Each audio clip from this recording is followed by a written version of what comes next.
walking away. Thank you, Solomon. There's your level of emotional intelligence. There's a Solomon Wilcots and apparently a doctor that has a heart monitor. You're in the zone on Sports Radio 810 WHB.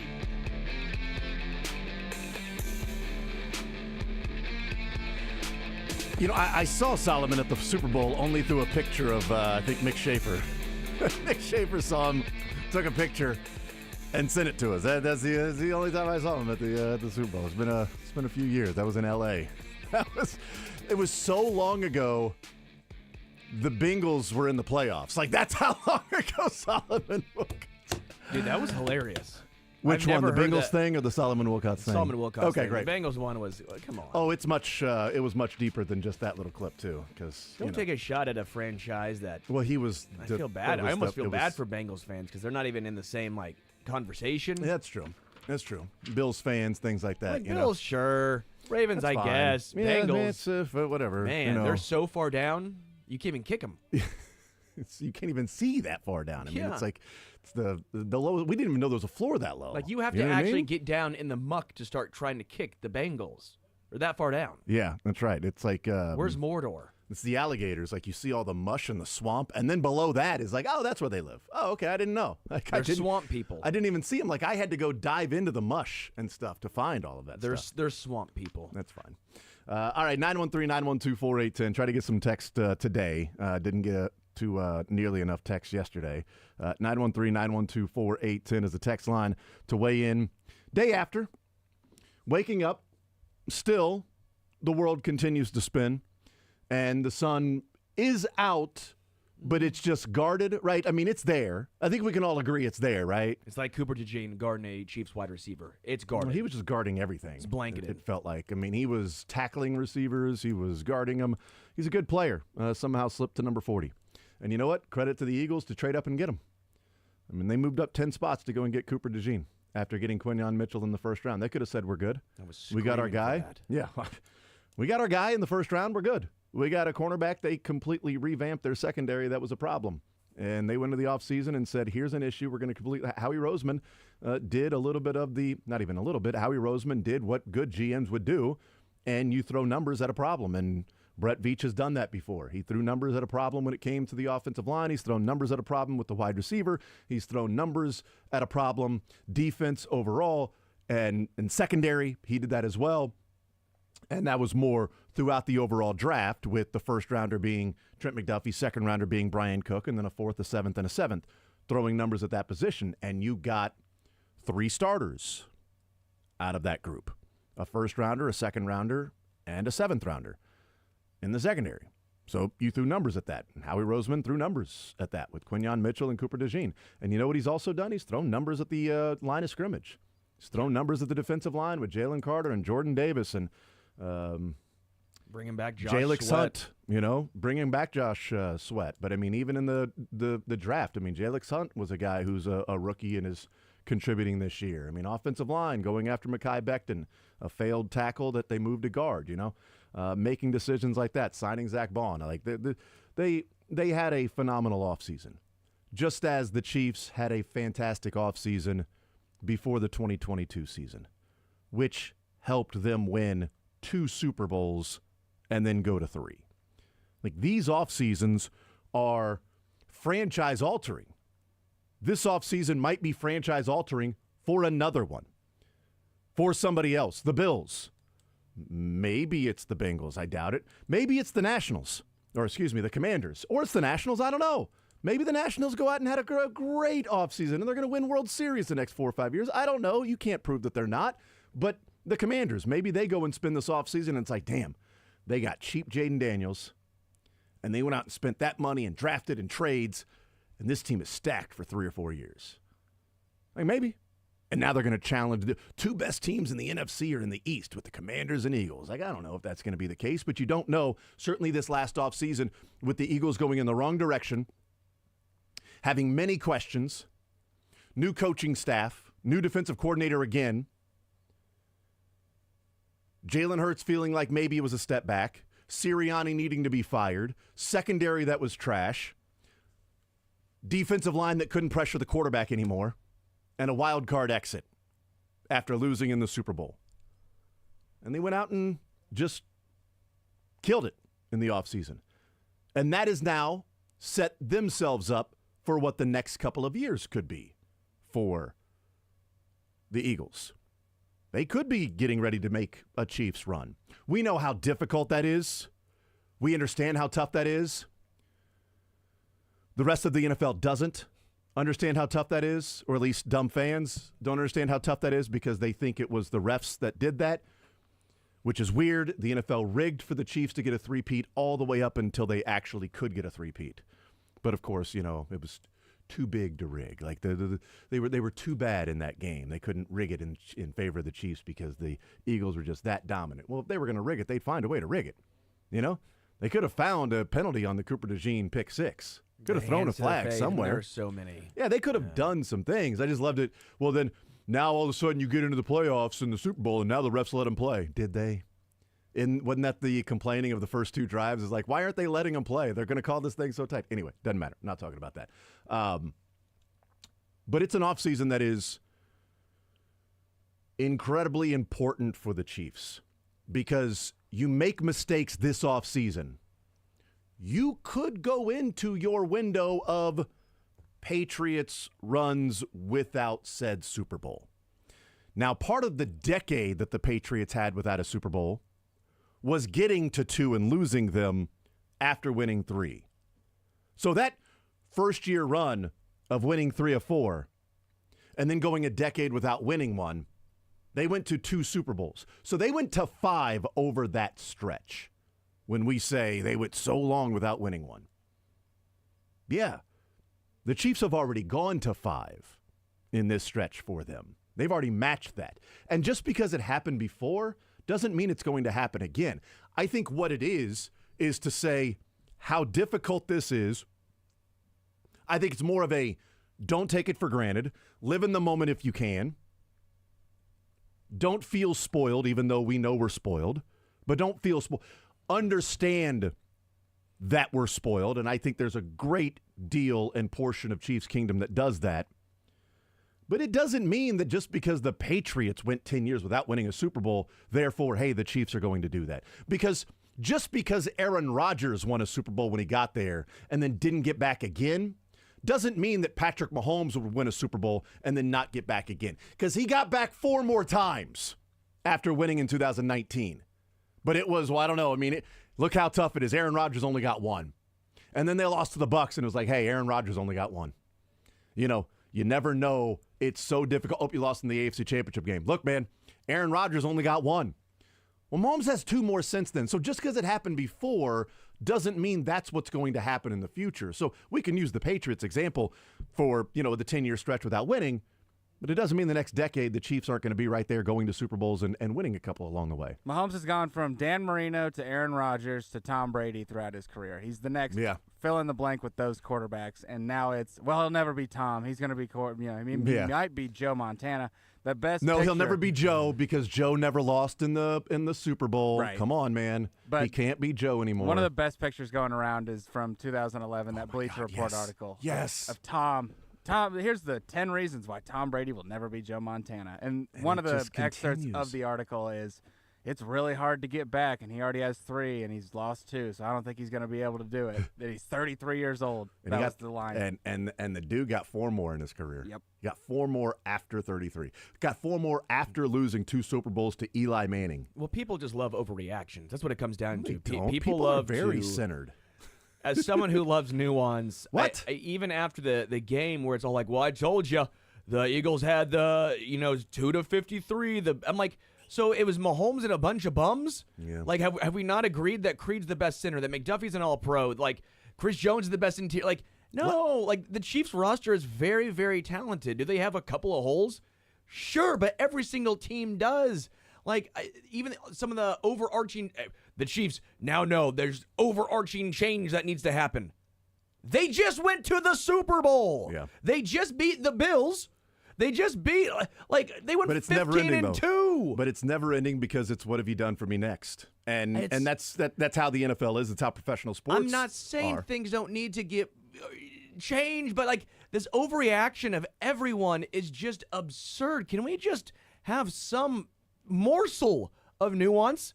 I want a morsel. I don't want a poo-poo platter. I want a morsel of nuance. Just can we have someone, everyone, just can we sit down and just be like, okay, we might disagree here, but we can at least come to an agreement here. Not everything has to be an argument. As now I'm arguing with people. See, now you're arguing. Now with I'm them. the arguer. Yeah, I mean, calmer than you, dude. I've got 2 nieces in the last couple of years that became nuance. So, there's a lot of them out there. There's a lot of nuance out there. What?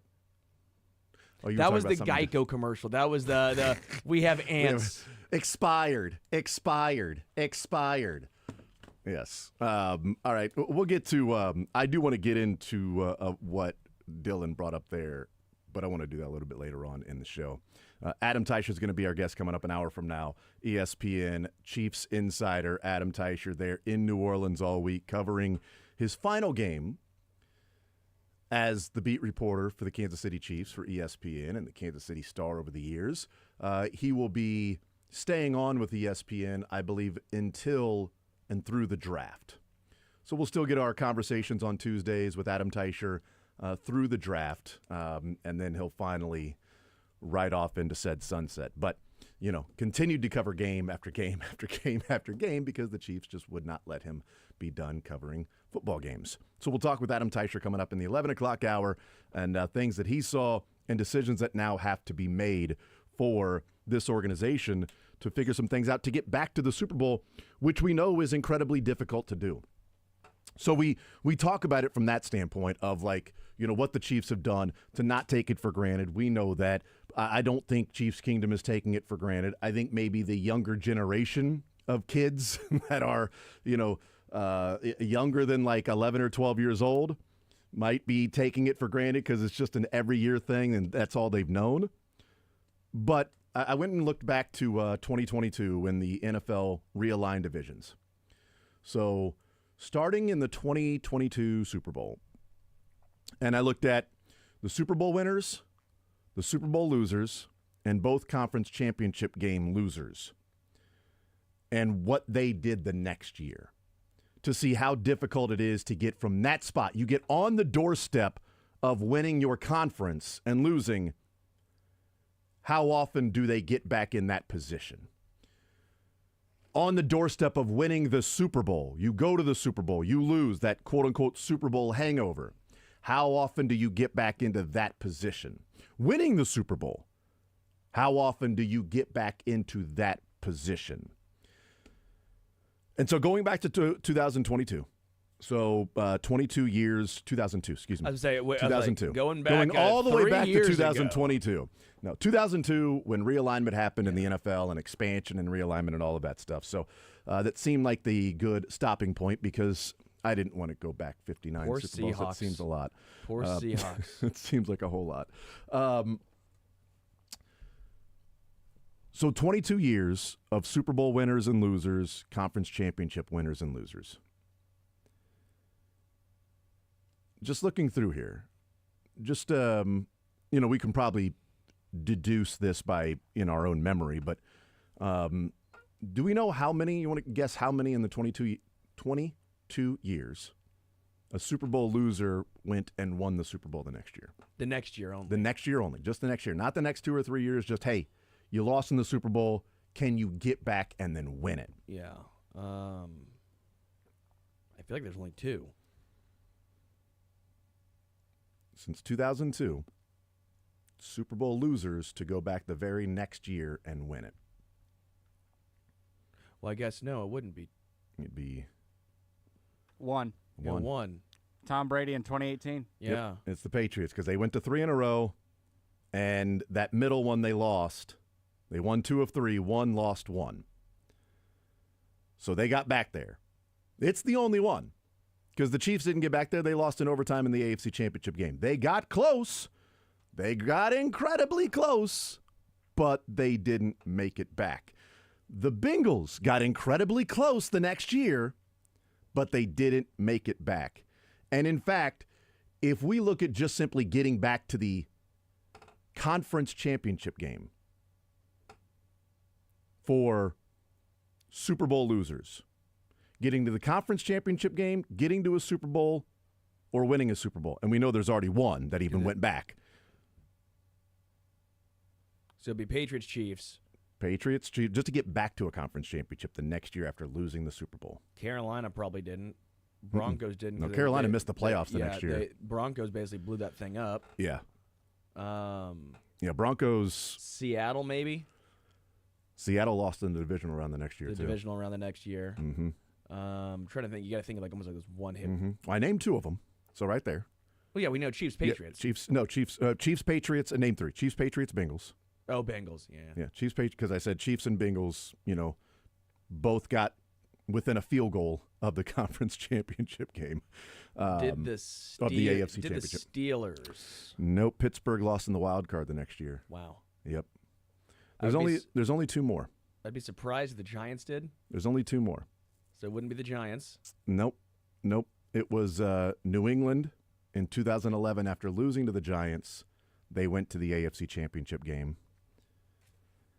And then San Francisco, after losing to his brother, went back to the NFC championship game. Because you didn't think Harbaugh made it back, but yeah, he lost in the NFC championship game. So even looking at the 22 years of Super Bowl losers along the way, only 5 times did a team even make it to the game to get back to the Super Bowl.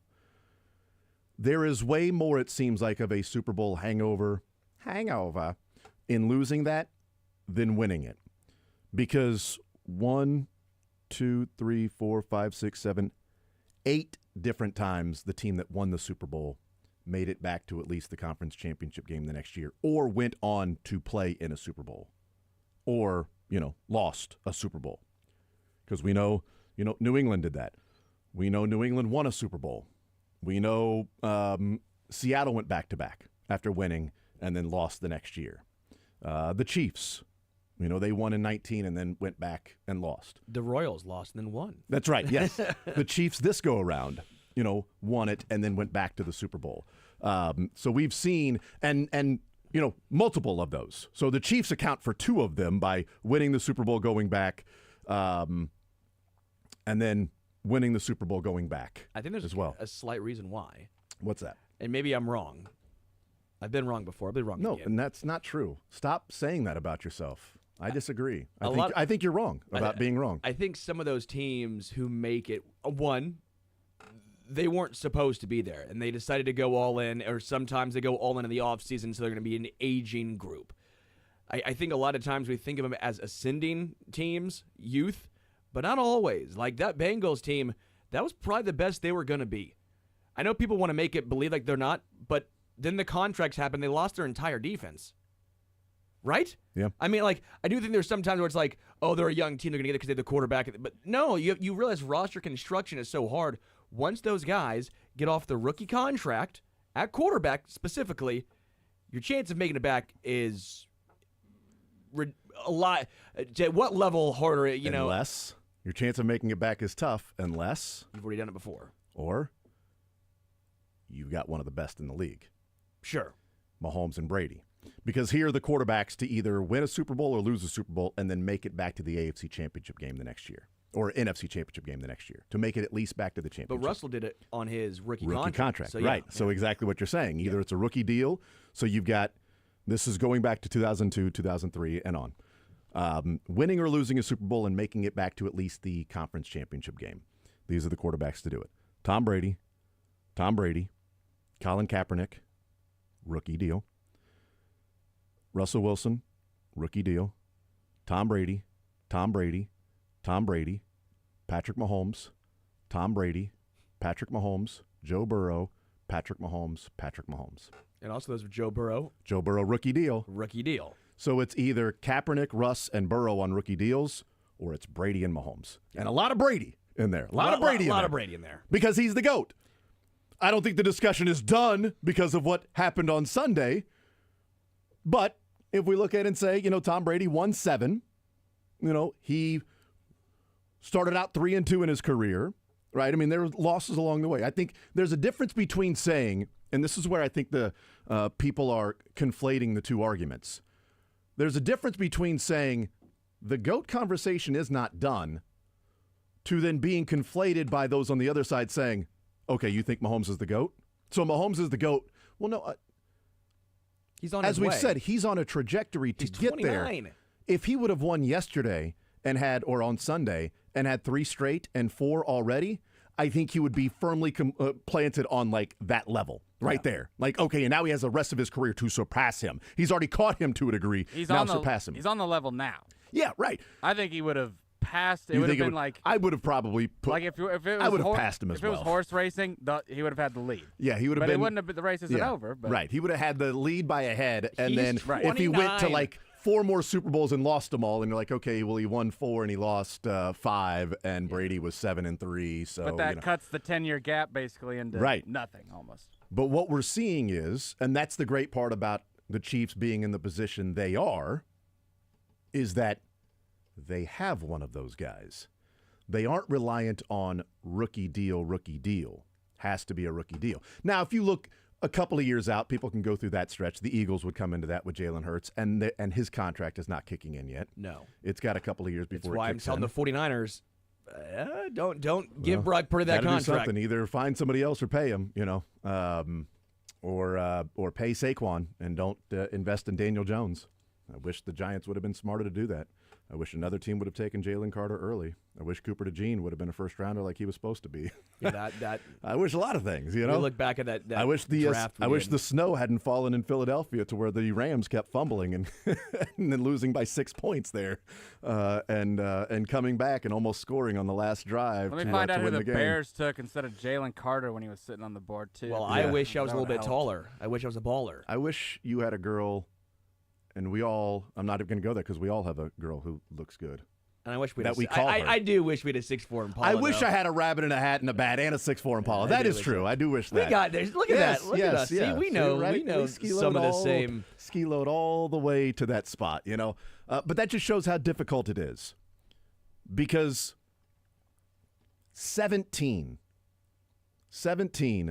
of the Super Bowl losers, obviously, as we're saying, didn't make it back to the AFC Championship game. 9 of the 22 missed the playoffs the next year altogether. 9 of the 22, not AFC and NFC, but 9 of the 22 Super Bowl losers missed the playoffs the next year. I just got to say credit to me for getting that right. was pretty good. For finding the credit to me, of course. Yes, for sure. being humble. Yeah, that makes sense. For being humble. Right, for sure. No, I'm proud of myself for finding without looking at that what do you call that in math? Find the pattern. Oh, Find the pattern. Yeah. Guess who swapped picks, by the way, with Philly Like on Moneyball. draft night? Was it Washington? Between 9 and 10. No, it was Chicago. That's why I was saying. Oh, that's right. I knew they made a trade. I knew Chicago. why did I say They Chicago, slid Jalen back. Carter? Yeah. They slid back one. The Eagles did, and they got that pick because they traded with New Carolina. Orleans. Yeah. New Orleans the year before. New Orleans traded up and gave them a first round of the next year, which Howie Roseman was able to start the process of getting extra picks and trading back when they traded Carson Wentz, and Carson Wentz playing time moved up to a first rounder instead of a second rounder. So it conditionalized up to a first based on playing time. And then it started now we've got multiple first rounders. Now we can trade back. Okay, we've traded back and we've picked up a first rounder next year.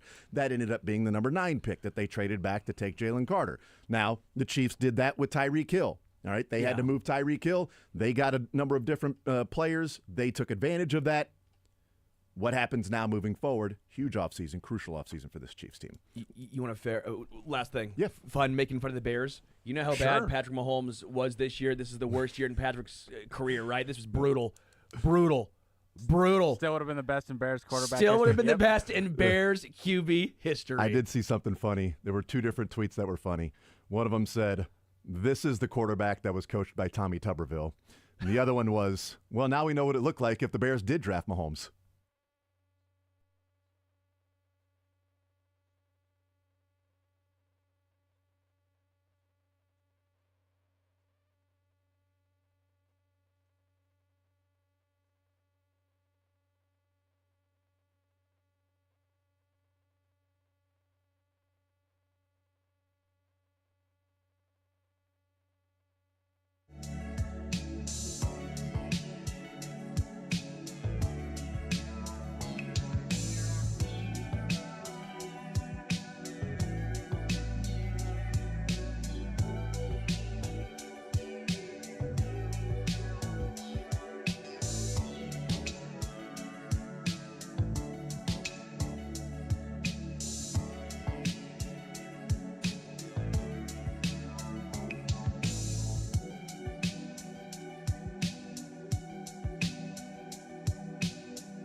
around here waking up after the loss in the Super Bowl versus some of the rest in the NFL. And this is a post from Bills fan site, the Bills fan site that has spent a lot of the year talking about the Chiefs and the refs and rigged and everything. And it was just that weird one on Twitter. well, there's a lot of weird ones on Twitter. I mean, but Bills one that on is Twitter. that is a real specific one right there. I'll tell you what. Is this the weird Twitter account? Is this the weird one? Yeah, that one. I'll tell you what I'm talking about. It's not a good Barry. It's not that. Is guy. it D Michaels 810? Probably. The weird one. Okay, the weird Twitter account. Yep, it is the weird Twitter account. That's right. The NFL obsessed know-it-all. Yes, it's that guy. D Michaels 810, huh? No, it's from a Bills fan. But regardless, he's been a Chiefs hater for a while, which is fine. And I saw this tweet last night, and I thought, boy, we're waking up on Tuesday, and we've had a day to grieve the end of the season and the end of the opportunity for a three-peat. Probably, I would say more than likely, the way the NFL is constructed, the last great opportunity to three-peat. Although you say that, and now, 2 years from now, we might be talking about the Eagles in the Super Bowl. Because as you know, Sterling and Dylan, in 2014, when California Chrome lost the Belmont, and the owners of California Chrome, after winning the Derby and Preakness, because they were mad about the new shooters in the Belmont, said there's never going to be a Triple Crown winner because of how awful the rules are. And if California Chrome can't win the Triple Crown, no horse ever will be able to win the Triple Crown because of the new shooters in the Belmont. And then Seabiscuit. And then the next year, American Pharoah in 2015 won the Triple Crown. Literally the next year. So that was fun because nobody really liked California Chrome's owners because they were, he was a jackass and I'm all a of that stuff. Seabiscuit guy myself. That As you should be. That horse's heart was just As you should be. large. Well, Secretariat's was. Okay, Oh, so I think Secretary. you're I'm getting my them- horses. Yeah, I think you're switched getting up a them little bit. confused. But so I don't want to be like, oh, nobody's ever going to win a three-peat. I think we have seen our last. He was like, nobody's ever going to win the Triple Crown now because they're allowing these horses that didn't compete in the Derby and the Preakness to compete in the Belmont. It's ridiculous. These rules, you should have to compete in all three races. Blah blah blah. In fairness, that happens every single year. Yes. A three-peat, you have to win 3 years Agreed. in a row. Agreed. But, you have to win 3 races in a row, and you can only be a 2-year-old. So you've got to win the Derby, the Preakness, and the Belmont all in 1 year to win the Triple Crown. But his point was like, it's never going to happen because these horses that didn't run in the Derby and the Preakness and weren't tired, that they had all this rest to run in the Belmont. And it's the toughest of the races because it's the longest. And California Chrome lost. And then literally the next year, American Pharoah came along and won the Triple Crown. USA, baby. And then we saw Justified, a couple of years later. So we've seen it. We saw it twice after that. But to your point, it takes 3 years of health and success and winning some close games and having some luck along the way, some fortune, which is part of it, right? But I saw this tweet last night, and it makes me think about the way that other people are waking up today. Because the teams that were, and fans that were rooting against the Chiefs, the haters out there, they wake up on Monday and they're elated. All right? The Chiefs lost. They were frauds. They were exposed. The refs couldn't help them this time, right? They wake up on Tuesday and then what? They're no longer Eagles fans anymore. Okay, you're not a fan of the Eagles anymore. You were a big fan of the Eagles on Sunday night. Why? Because they were playing the Chiefs. They were your second favorite team. But you wake up on Tuesday, and now, moving to free agency and the draft of next year, now you have to stare your team's problems back in the mirror. You have to then look at those right back at you. You don't get to be the fan of the Super Bowl team that was beating the Chiefs. You don't get to be the fan of the random team in the playoffs that was playing the Chiefs because your team sucks. Now it starts over. And this tweet from Bill's account that, hated on the Chiefs all year, which is fine, says, past 5 seasons, a Bills organization, dash, paying mediocrity and coach, dash, hanging on to busts, dash, overpaying guys who don't perform, dash, passing on no-brainer picks, trading back and never making a move for, quote, the guy, all while using Josh Allen to keep their jobs. That's what Bills fans are waking up to today. So they went to bed on Sunday night. They were loving life. They woke up yesterday loving life, enjoying and basking in the glow of the Chiefs' loss. But today, and the rest of free agency and the rest of the offseason into next year, they have to wake up with their organization's issues, and they can't just pick random, really good teams that were in the playoffs to beat the team they can't beat, the organization they can't surpass, the quarterback they can't get past, the coach they can't outcoach. And I'm not talking about the Eagles, all right? It's everybody else in the AFC, because the Bills are waking up never winning a Super Bowl in their career or beating Patrick Mahomes when it matters. The Bengals are waking up never winning a Super Bowl in their franchise history, like the Bills, and now facing cap issues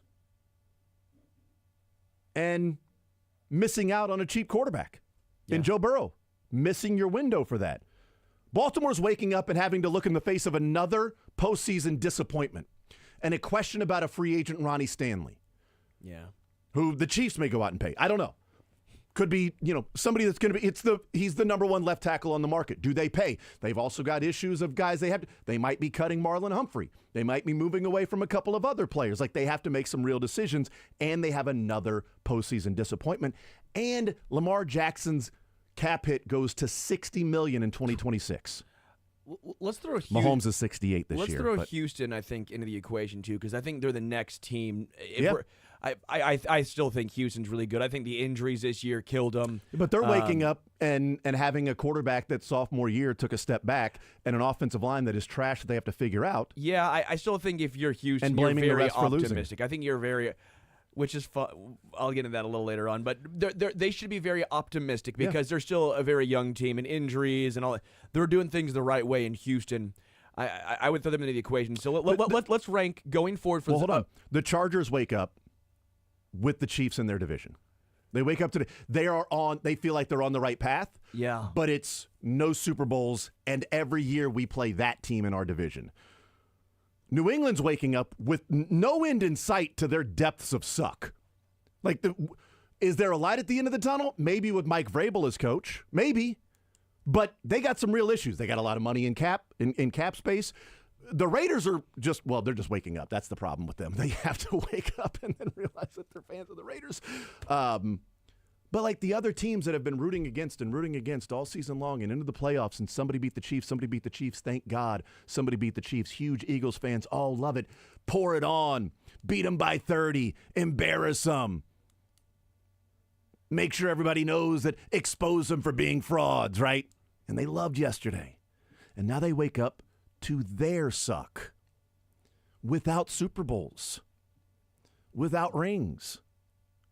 Without history outside of, New England.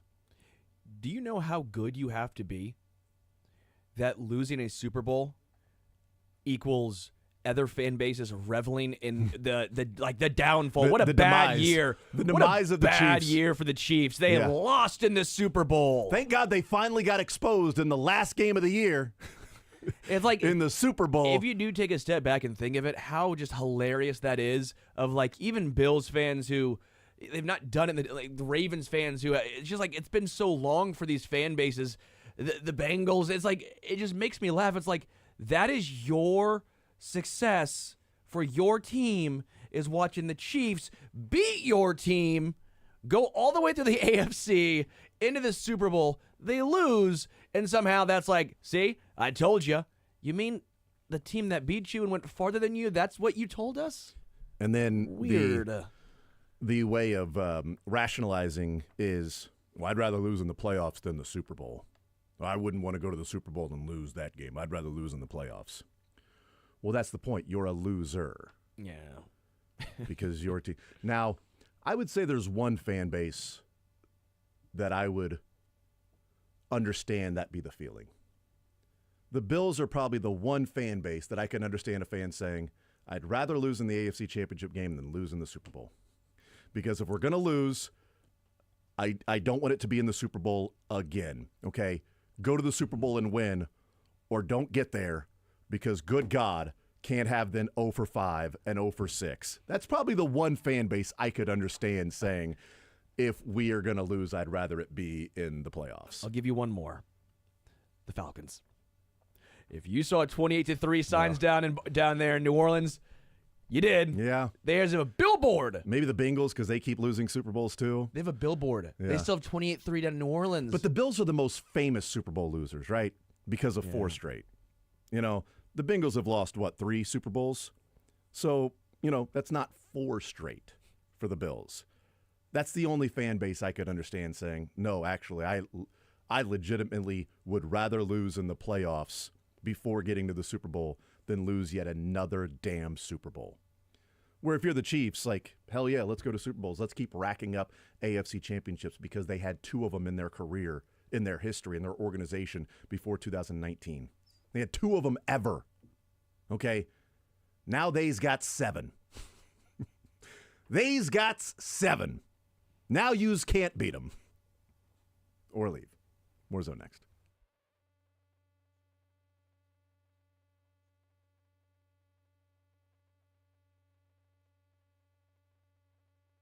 All right, folks out there, if you happen to be...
Luka Doncic.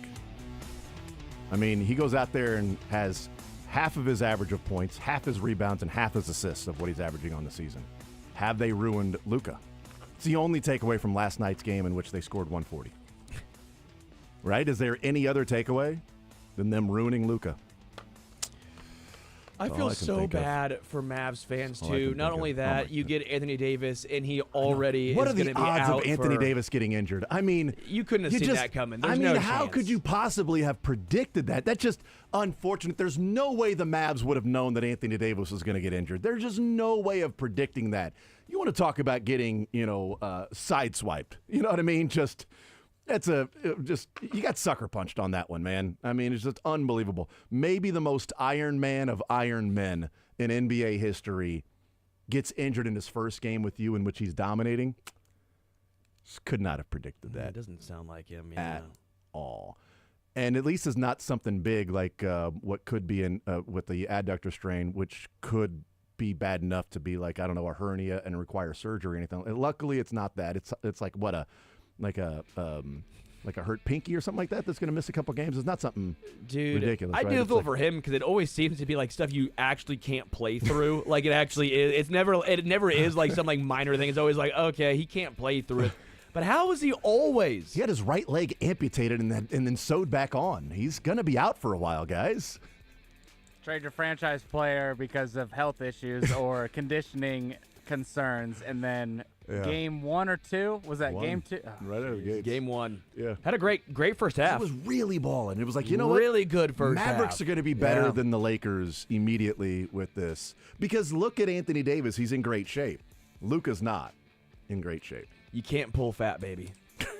That's what I've said forever. Can't pull fat. I don't have any strained muscles anywhere, I don't have strained bones.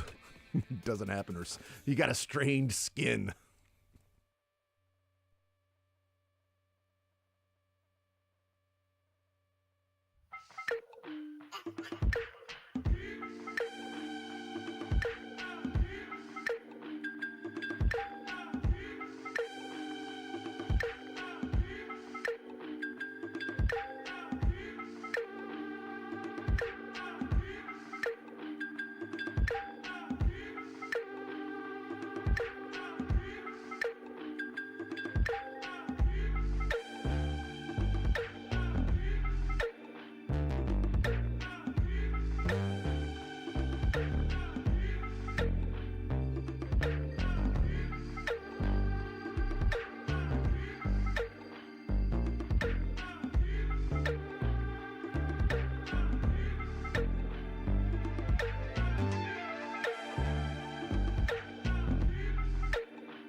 Chiefs Insider presented by Twin Peaks.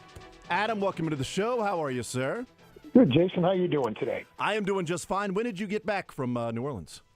About midnight last night. Okay, very good. Yeah. So what was that, 8 days, 9 days there for you? Yeah, I left the Sunday before the Super Bowl, so I guess that would have been 8 or 9 days. Yeah. Did you enjoy your time there? Did you get enough to eat? Are you now going on a month and a half diet? Like, what's the Adam Teicher regimen now? Yeah, the eating was very good, as it always is in New Orleans. So yeah, I mean, I did have a good time. It was, the weather was really nice. It was warm. I mean, it was almost a little bit summer-like. You know, it was in the 80s a lot of the days, so it was kind of an enjoyable experience. I don't know if the Chiefs agree with me, but that's a different story, right? I think they may have enjoyed it the week of, and maybe Sunday getting ready for the game. I'm not sure. After the opening coin toss, there was much to get excited about for the Chiefs.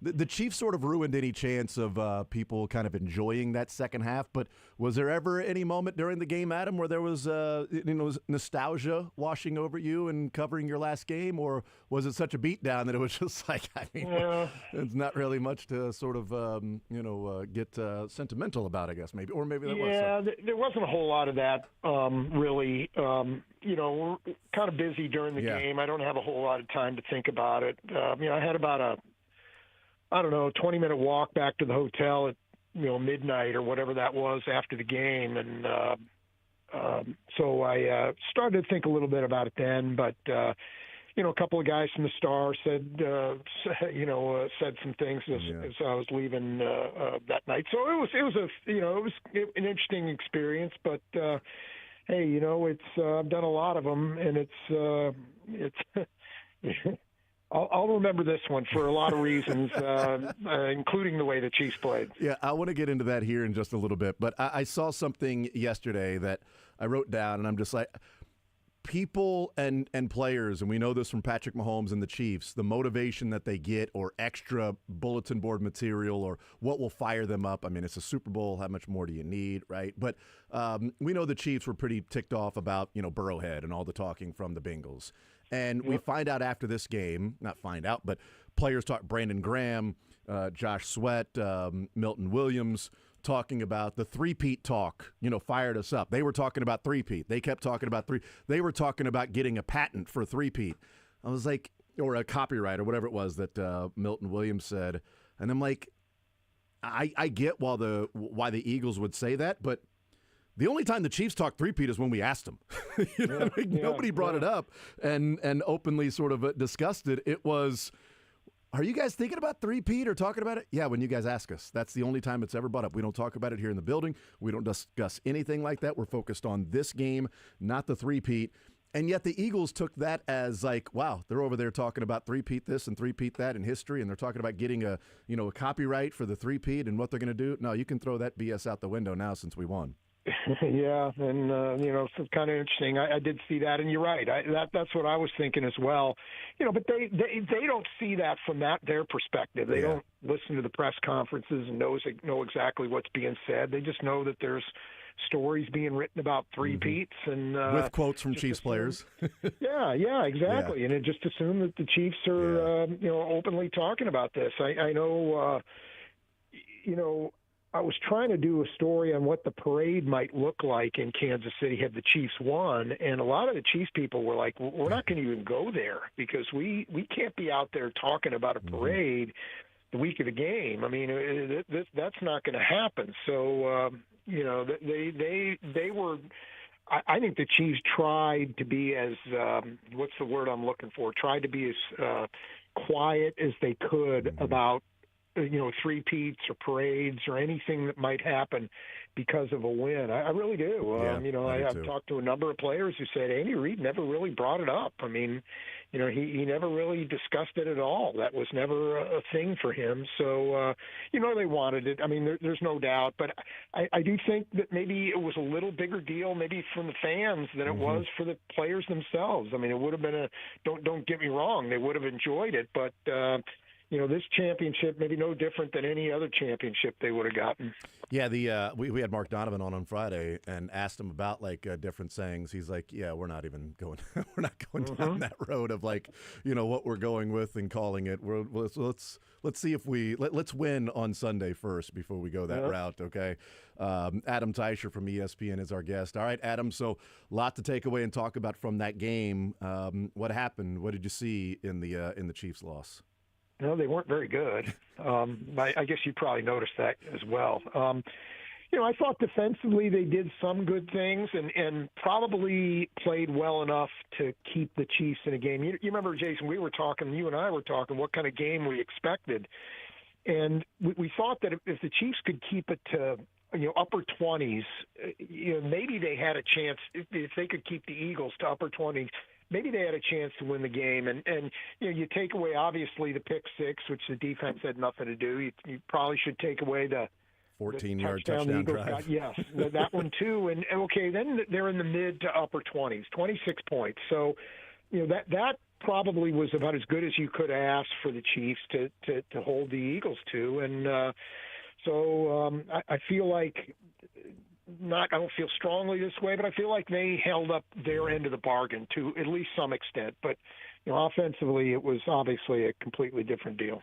Yeah, the box score is such an odd look because there were a number of things that we wondered what this game would look like and what the Chiefs had to do. Like we discussed, third down efficiency and conversion rates and fourth down attempts and fourth and shorts for the Eagles and going for it and winning first down against Philadelphia and having to be dominant there and limiting Saquon Barkley because if Barkley is running, then good luck stopping the Eagles. And yet we look at the box score and Saquon Barkley, 25 carries, 57 yards, 2.3 yards per attempt. The Eagles went 3 of 13 on third and fourth down conversions. And Xavier Worthy threw up 8 catches, 157 yards, and 2 touchdowns. If you showed me those 3 things, Adam, I would have lost my house, my car. I might have put my kids up for, collateral as well. That this was going. Not only was it going to be a win, but the Chiefs were going to walk away with a three-peat. Yeah, no, I'm with you. It was a weird deal, and not only did the Chiefs do all those things and not win, they weren't even competitive. No. And that's the thing. I mean, it's one thing to lose; it's another just to be blown out the way they were. So, it was a weird game and didn't really develop the way any of us thought. And I thought when Brian Cook came up with that interception to stop that drive, I felt okay. There's the play the Chiefs need to get this game turned their way, and I really thought that was going to be the one. I figured, okay, the Chiefs are going to make this work now, and then of course they go 3 and out and punt, and the route is on from there. Yeah, that was rough. 3 and out and punt, and then they throw an interception that results in the pick six. It's like they go 3 and out. And the problem with some of the uncharacteristic things. And by the way, breaking news: what we expected to happen. Kellen Moore is now the Saints head coach. That was kind of the talk last week if Kellen Moore would be taking the Saints head coaching job. He is the head coach now, the youngest active head coach in the NFL. I think he's 15 years old. At least that's what he looks like. I'm not sure. It was odd. It was really odd seeing Cooper DeJean with alcohol and cigars. And I'm like, why is this sophomore in high school there with his dad? Is he hanging out with his dad? Is that Sirianni's son? Is that Jeffrey Lurie's who is this kid? Anyway, besides the point. And so then that interception happens, and but to me, that interception by Brian Cook before the punt and then the pick six was. We saw some real uncharacteristic things from the Chiefs. And I'm just curious as to what you would put your finger on as to why that was, because this is a Chiefs team that has played just really sound fundamental football throughout this run since losing to the Bengals in the second half against in that AFC Championship game and winning 9 straight postseason games and not making dumb mistakes and turning the ball over. And they had Charles Omenihu just line up off sides, and in any town in any country, in anywhere in America, this is probably the wrong place to line up offsides, I would say, for a defensive end or a wide receiver or whoever. Just, know where you're lining up. And it took away what would have been a 4th down punt from the 50-yard line. Now, maybe they down it at the 2, and maybe it's the same exact spot. Or maybe they're at the 7 or the 8. Maybe it bounces into the end zone. I don't know. But after that, they move up, and then the interception happens, and Cook rolls out of bounds at the 2-yard line, and that's where the Chiefs start from, and they can't reverse field position. And that was a big problem in the first half, is not getting out from their own end of the field and being able to, get a couple of first downs to reverse the field position and things like that. But even that interception by Brian Cook, it was like, okay, you saved 3 points there. You're at your own 2-yard line. But it also comes in saving 3 points because Omenihu just simply lined up off sides, and it would have been a sack on Jalen Hurts and putting pressure on him and things like that. We see, Nick Bolton make just a dumb decision. Like, was it, was it egregious enough that it should have caused a penalty? I don't know. People can decide that. But I know by the definition of the rule, it was unnecessary. It's unnecessary roughness, which is unnecessary. And Trent McDuffie, it's bad timing. The throw was high. But they were, those 2 penalties specifically, lining up off sides and then Nick Bolton 3rd and 26 before half, moving them further down the field, so when they punt, the Chiefs are then near their own zone again, instead of having them punt from like the 30-yard line and setting up better field position. Like, those were small little things that the Chiefs hadn't done, Adam. So is there anything you can look to and say, like, they just, even the one run play they ran before they were down 17-0, Kareem Hunt and Travis Kelce hit each other. The timing was off on that. Anything you can point to as why it just didn't look like a crisp Chiefs performance that we're typically used to seeing? No, they've done some things like that during the regular season, but you're right. I mean, it was postseason, it seemed to be real critical in this game. But on offense, I feel like a lot of their problems were just they were just overwhelmed. I mean, they just had no answers for what the Eagles were doing, and that just looked like, when you watch in the college football, you might get a non-conference game between a top-ranked team against a Division II or a Division I AA school. I mean, that just looked like that kind of game that you just don't see very often in the NFL. And I don't have an answer for why they did those kinds of things. Charles Omenihu obviously does not know his recent Chiefs history. For sure, but I don't have a reason for it. I just felt like they got out, and once that game got rolling a little bit, they felt a little overwhelmed and maybe felt like they needed to compensate somehow. But I don't know if that's a real reason or not. I'm just I'm grasping here, probably like a lot of them are. Yeah, the what it looked like is how the Chiefs typically play against other teams. What the Eagles look like, because I know what I felt at the time when they were down, 7-0, and the Charles Omenihu penalty happened, and then, the 3-and-out punt after the interception, and then the field goal goes through, and they're down 10-0. At that point, it's like people were joking, they got the Eagles right where they want them. They're down 10-0. And it's like, why can't this team get off to a good offensive start in the Super Bowl? But I remember at that time thinking, man, the Chiefs got to drive down and get points here. They're down 10-0. They can't give the ball back to the Eagles. They gotta come through and do something here. They can't just go 3-and-out. And it's 3rd and 16, and I'm wondering if Patrick Mahomes in his mind is going, we got to get points here. We got to do this. So I can maybe have to force it. And it was one of the worst decisions that he's made and worst throws he's made on 3rd and 16. There was no chance of that being complete anyway. And it was almost like you look at it and you go, did they feel the game was slipping away and they started to panic the way that me sitting at home was going, man, it feels like this game is slipping away. This game is like falling out of their fingertips. They better do something quick. And it was like, they're down 10-0. This game's slipping away. Well, it wasn't yet. They're down 17-0. This game's slipping away. Well, it wasn't yet. You're down 24-0. The game's over. The game has slipped away at that point. But that's typically what the Chiefs do to other teams. They don't typically succumb to sort of that pressure being on them. And that to me, that added to the overall perplexing nature is that they looked like the team that flinched and panicked that, oh my God, we're going to lose this game. No, I think once that game got rolling a little bit, I think they felt like that they were going to be fighting uphill all day. And one of the reasons I liked the Chiefs to win the game going into the game was I felt like they had the better quarterback and they had the better coaching. And I certainly don't feel like either one of those came to pass in that game. I don't think they had the better coaching, and I don't think they had the better quarterback play. And you talked about the box score, some of the things not adding up to how the game played out. You're right, and those are two of the reasons why, though. Yeah. Jalen Hurts played better than Patrick Mahomes, and Nick Sirianni and his staff coached better than Andy Reid and his staff. Would you have gone to D.J. Humphries and moved Joe Thuney to guard at any point in the game? I probably would have, just to try to rally a little bit, just to try to, see if that makes a difference at all, because, Caliendo was struggling.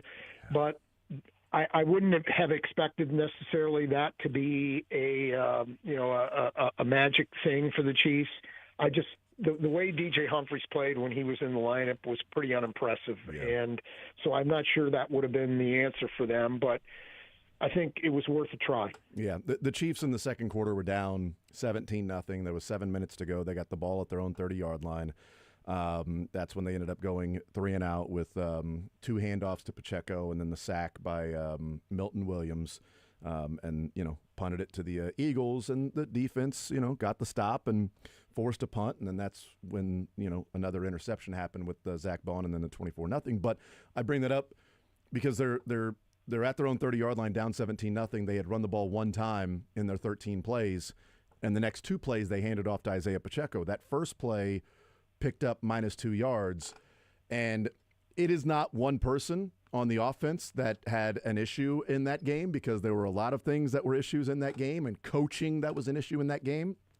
But that was sort of indicative, that first down play that they lost 2 yards, because they go to hand it off. Trey Smith is pulling, and Nolan Smith just, hits Trey Smith right in the chest and knocks Trey Smith back. Like Nolan Smith, the guy who's the smaller defensive end. And Caliendo goes to block, I think it was Ojomo, and he reaches out and he falls. He falls down and is on his knees watching Ojomo go by him, and Pacheco was enveloped like a blanket for -2 yards. And it's like, Trey Smith got hit by Nolan Smith and pushed backwards, and Caliendo just fell. Okay, well, they're trying to run the ball, but they can't even do that. And at that point, that's when I'm like, all right, you got to do something here. Like you got to, whether it be a spark or not. It felt like the Chiefs went into the game saying, we'll be fine against their defensive line, and didn't really have a counter, which might have been the most surprising thing, Adam, is that they didn't feel like they had a counter punch on Sunday night.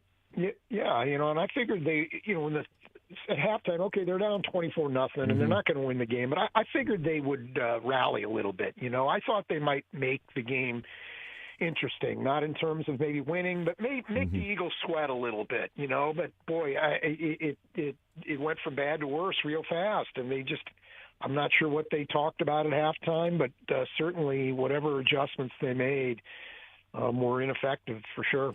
Would you have gone for it, and maybe it would have been viewed as too early, and maybe that would have been viewed as panicking, but coming out to start the third quarter, down 24-0, 3rd and 17, Mahomes scrambles, picks up 8 yards, it's 4th and 9 at the 45-yard line. Would you have thought about going for it there if you're Andy Reid and thinking, man, if we're going to be in this game, we need points here to start the third quarter in this opening drive, so any port in a storm, however we get there, get points. And if it's 4th and 9, I'm putting the ball in the hands of Patrick Mahomes and trusting that we can get some yards here and pick up a first down. Yeah, I meant to ask him that after the game and didn't get a chance, but I was surprised. I would have gone for that right there. I mean, it's a low percentage play probably, particularly the way they were overwhelming Mahomes with the pressures. So that was a low percentage play, but you're down 24-0. I mean, what do you want? I mean, I think I would have given that a try, and hey, if it failed, it failed, but. I feel like they sort of were raising the white flag a little bit there. I felt like that's what that felt like a little bit to me. Yeah, and for those that want to offer the devil's advocate, Well, the next drive, they went for it on 4th and 4 and didn't get it. So at the 47. So it might have been like, well, they did the next drive down, 27-0. At that point, now you need 4 touchdowns, not just 3 touchdowns and 3 2-point conversions when you were down 24-0. Now you need 4 scores to get there, and they went for it on 4th and 4.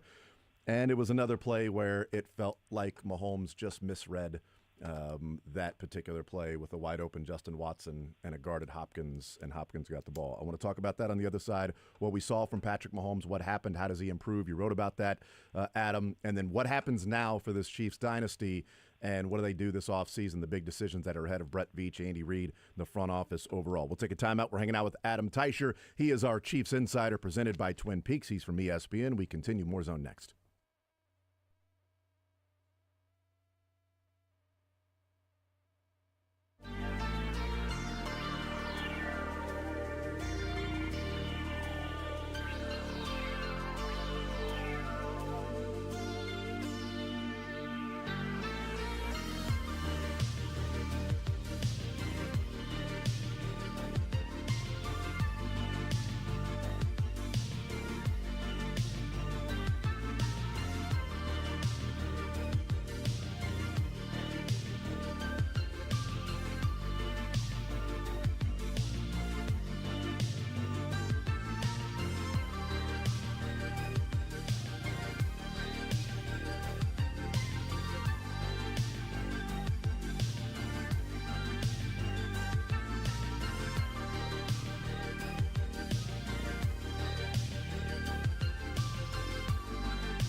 Adam, you wrote about Patrick Mahomes after the game and talking about what will motivate him and looking back to that Tampa Bay Buccaneers loss in the Super Bowl.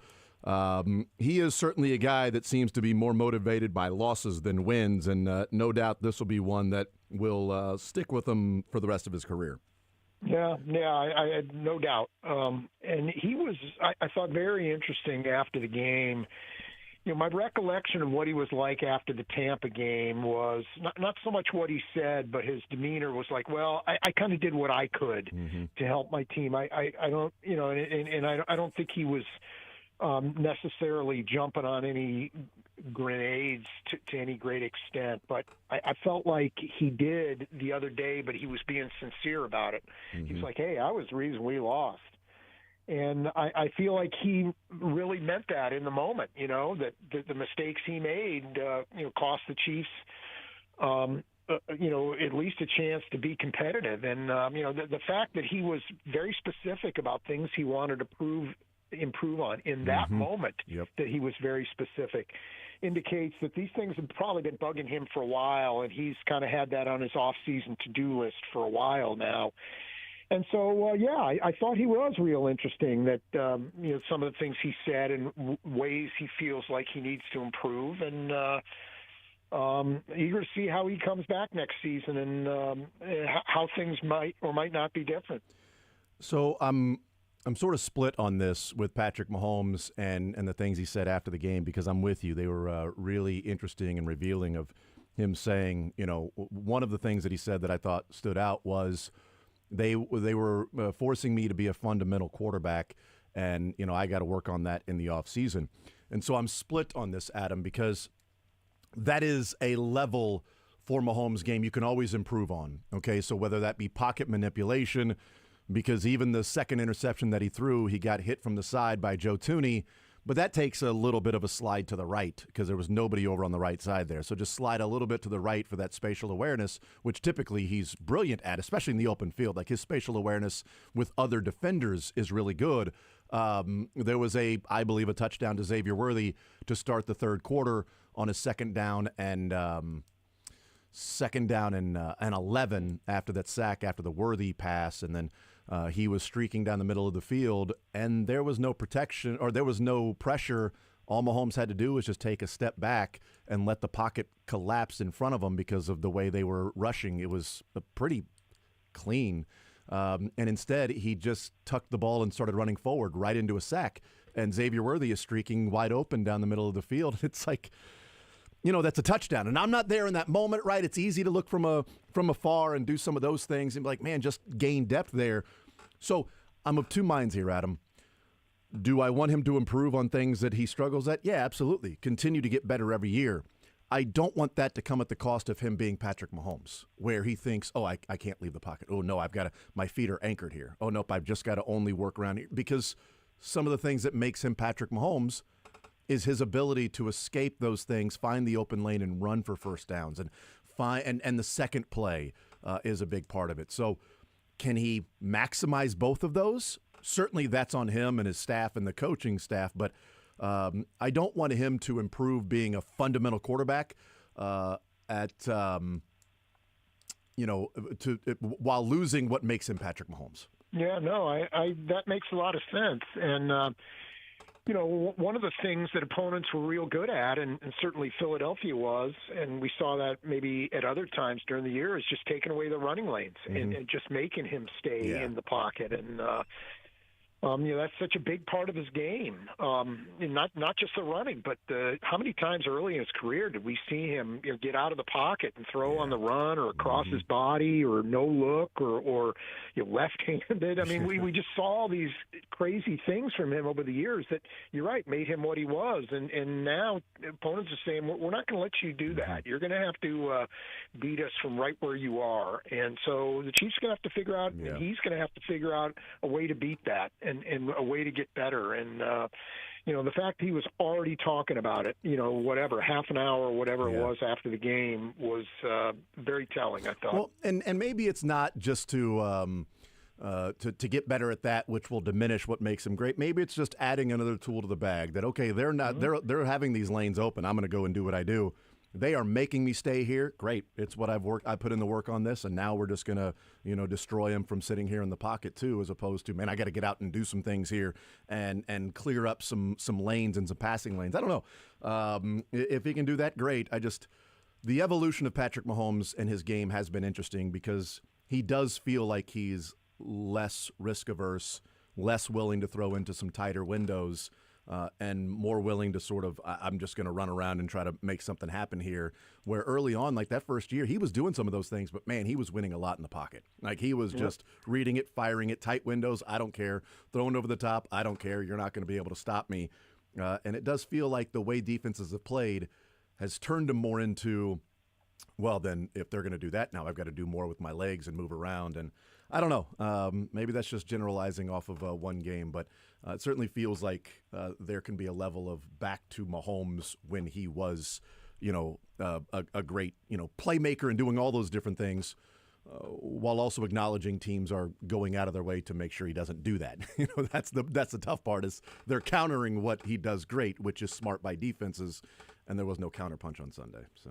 Yeah, and he even I think he enjoyed the winning. I mean, don't get me wrong, that part of it, but I just excuse me, I just don't know that he's having fun playing football this way, And you remember last year, I think it was during OTAs, he talked about the 2023 season, and he said, I didn't have a whole lot of fun last season, until maybe the playoffs came around. And I meant to ask him that after the game and just didn't get that question in, but maybe I'll do it when the spring ball starts, when spring practice starts. But, what was this season like for you? And did you have fun here? I just don't feel like he's enjoying himself the way he did back in those days. And, I certainly think he enjoys the winning part of it, but I know he wants to get back to being more the kind of player that he was, and it's going to be interesting to see whether he can. Maybe the last throw brought us a bleep it Xavier down there somewhere moments going into next year and the year after that, like we used to see with Tyreek. Like,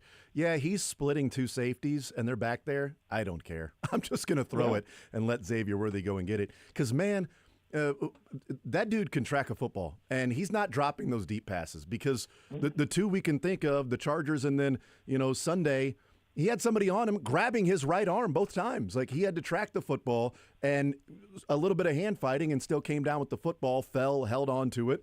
Like that's not easy to do for Xavier Worthy. He's shown he can do that, and I do wonder if there's maybe from Mahomes, like, you know what, bleep it. He's streaking down the field. I'm throwing it, man.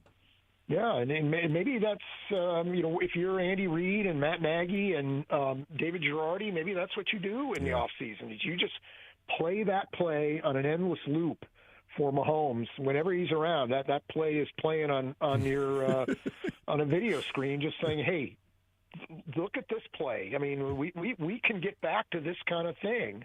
We just have to do it, and so, those kinds of plays are there.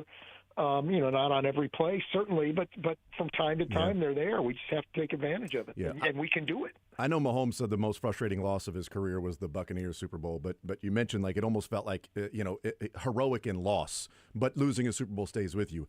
I personally believe the one that probably may have motivated him the most was his second half play against the Bengals in the AFC Championship game, because that was the first time I can remember, first time in his career where the Chiefs were done playing at the end of the year, and you say, well, a big reason is because of Patrick Mahomes' play.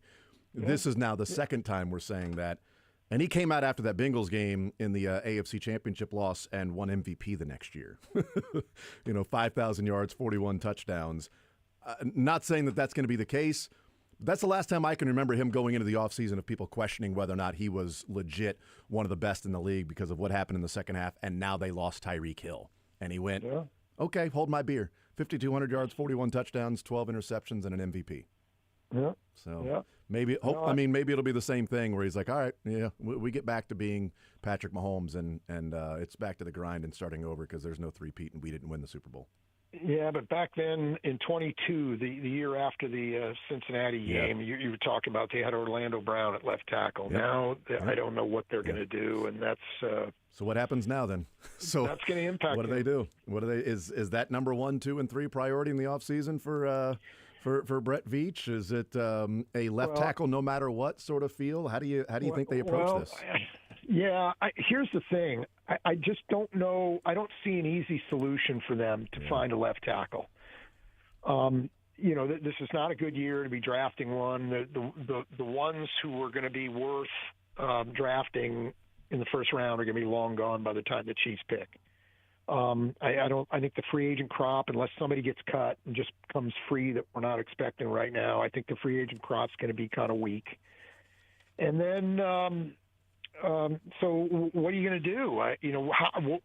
What are the Chiefs going to do here? Can they swing a trade for somebody? I mean, is that going to be a realistic thing? I'm sure they're going to look into all avenues for that. But I think the way it's just sitting here right now, their starting left tackle next year is going to be someone on a one-year kind of, like Donovan Smith was last year, or like they hoped DJ Humphries would be this year. It's just going to be a one-year thing to get him through this season, and they'll take another swing at it next year. And as far as trading up and doing whatever it takes to get a left tackle, I think that's a mistake.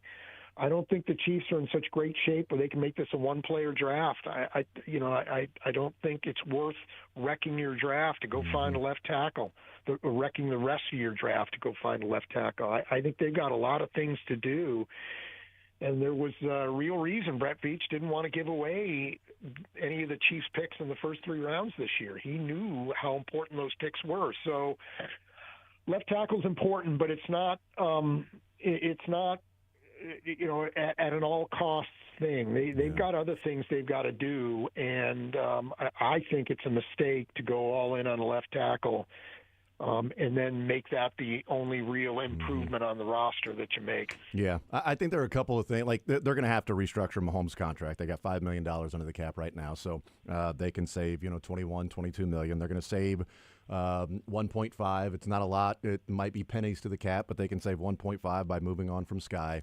I think that's probably the right way to go about it. 1.5 comes in handy in a lot of different places. They can't move on from Juwan Taylor. It would cost them more to cut him than to keep him.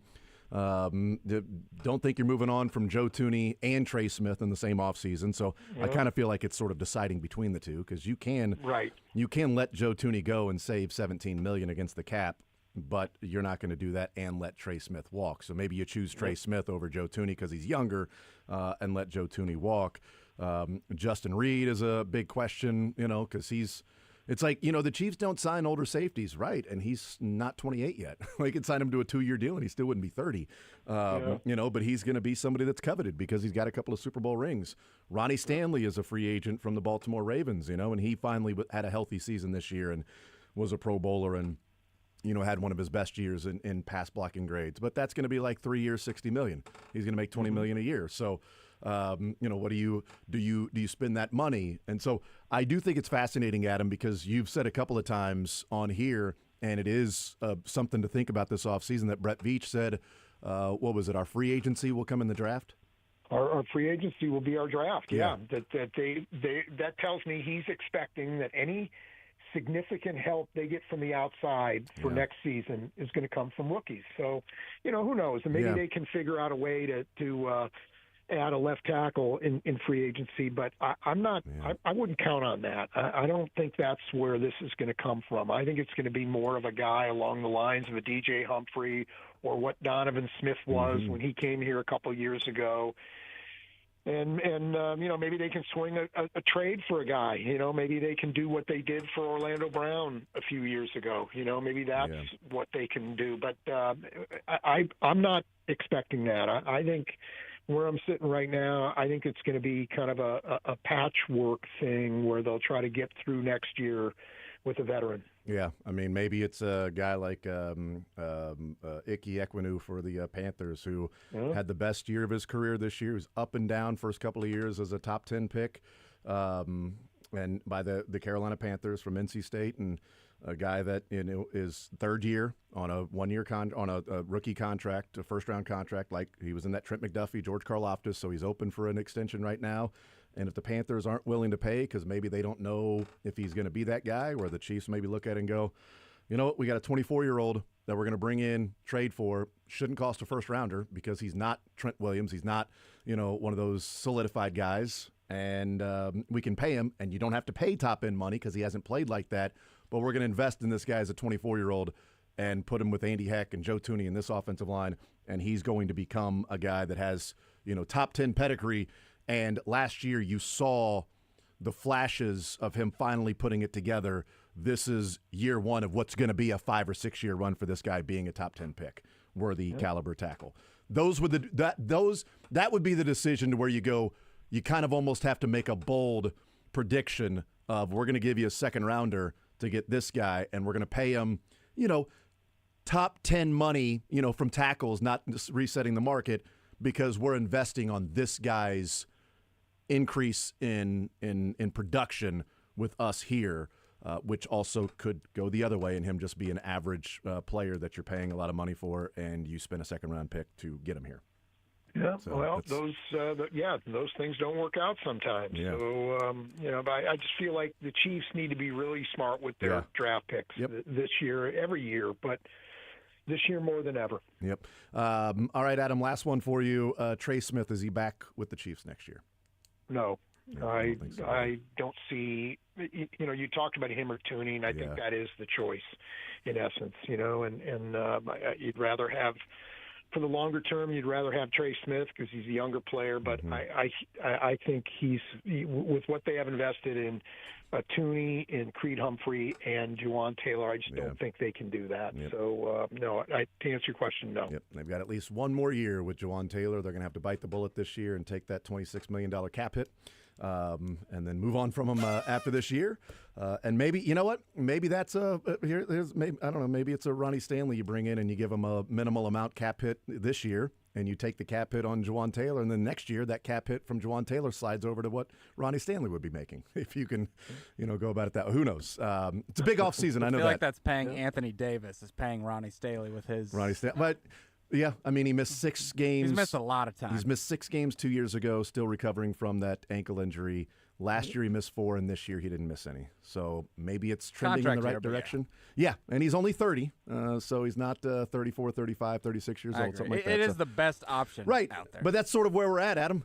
You're trying to make the best of a situation that there's not an obvious choice for this. Yeah, and making the best of it without wrecking all your other plans, too. Exactly. Or the future, or the next couple, 3 years to where you're going all in for 1 year, which they don't need to be doing that. Adam Teicher from ESPN Chiefs Insider, presented by Twin Peaks. Adam, you're the man, as always. Get some rest this week, and we'll catch up soon. Thank you, brother. All right, good stuff, Jason. We'll talk to you next time. Absolutely. There's Adam Teicher from ESPN, Chiefs Insider, presented by Twin Peaks. And, the season's over. And it's draft season because Combine around the corner. We are a month away from free agency and, trades, free agents, re-signings. He's the next season. He's the next blank. Yeah. He's the next Mahomes. He's the next Saquon. He's the next, Bijan Robinson. Right. Debo Samuel. So yeah, I still have my the one we did live pulled up on my laptop. I've not deleted it yet. Which one? What are you talking about? We did if we could do a draft and make a note so that way you can prove your point of who would you have taken? Who would you have taken? I did 2, and both look pretty good. First round and one I took Worthy. The other one I took Cooper DeJean. Oh, nice. So I feel pretty good right now about how my draft turned out. But what's interesting is if they would have taken Cooper DeJean, it's like, okay, does Cooper DeJean help them win the game? Because the offense was so bad. No, Xavier Worthy look right. No, Xavier looks to be the right part. That's not what I'm doing. I agree. I'm just glad I didn't pick I don't even know who it would have been. Keon Coleman? I didn't go Keon Coleman. That would have looked real bad. I remember going back between Ladd McConkey, Cooper DeJean, and Xavier Worthy. I'm like, well, I guess I actually kind of got all 3 right. I nailed it. Yeah. To the draft conversation, as of recently, I can't remember a left tackle that was a highly rated, highly drafted left tackle that played left tackle at a high level. Like, to Adam and everyone's point of I don't think the draft or free agency is just a quick fix. Yes. And I just don't. I'm trying to think because Penei is a right tackle. Alt is a right tackle. Well, you'd have to go back to was it 20 or 21 when you had Rashawn Slater. You had Slater and you had Darisaw in those drafts. Okay. So you had a couple of those guys. But it's very few and far in between. Like Broderick Jones, I think it was last year or 2 years ago, was the far and away Georgia left tackle, the one Yeah. you want. Steelers traded up with the Patriots to get him, and he plays right tackle. Yeah. Well, and this is kind of to my point of why I've said, and I'm not saying you put all your eggs in this basket, but why I've said I'm not 100% giving up on Kingsley yet is because It's a good point. I think it takes so long for these guys to develop. I just don't. And could he play right? Like, could he play play right? tackle or guard? Also, yes. Yeah, and because you got one more year of Jawan Taylor. Right. And you know what? I mean, I wouldn't be opposed to the possibility of them saying, Let's see what he can do out there. do what he can do at left tackle. Yeah. Like Jawan. Yeah. Like we brought in Jawan Taylor to be a good left point. tackle, and then they That got is a good point. Donovan Smith. And it's like, no, he's going to be a right tackle now, because even Jawan Taylor at introductory press conference, I'll play wherever they want me to play. Yeah. Left tackle, right tackle, as opposed to Orlando Brown. I'm a left tackle, only a left tackle. It's By the way, the further we get away from it, Yeah, I think the more we respect maybe a little Orlando Brown, but definitely Eric Fisher. Definitely Eric Fisher. The Fisher further for away, sure. it's like, oh my God, what did we have in Eric Fisher that people kept complaining And also about? that he Orlando wasn't good Brown enough? looks like quite a bargain. Which I pushed back on that one for the longest time. People Eric still Fisher? no Orlando Brown Jr. If the Brown family if the Brown family at the Cincinnati Bengals was willing to cut a check, I think we could have made it work with Orlando Brown. Yeah, in the end of the day, it's a sunk cost. Is what it is. You got to move on. But it's why, again, Dylan, I'm so glad you brought that up, because I do think it's so difficult. People keep saying, "We'll just trade up in the draft and get a left tackle." Well, even that's not a sure thing. Left tackle is one of the hardest spots in football to try and figure out. It really is. Yeah. If you're the Chiefs, though, it's paramount this offseason, and it's hard when you have. I don't know. Have you gone through the Joe Tooney contract? I don't know if you went through that with Adam.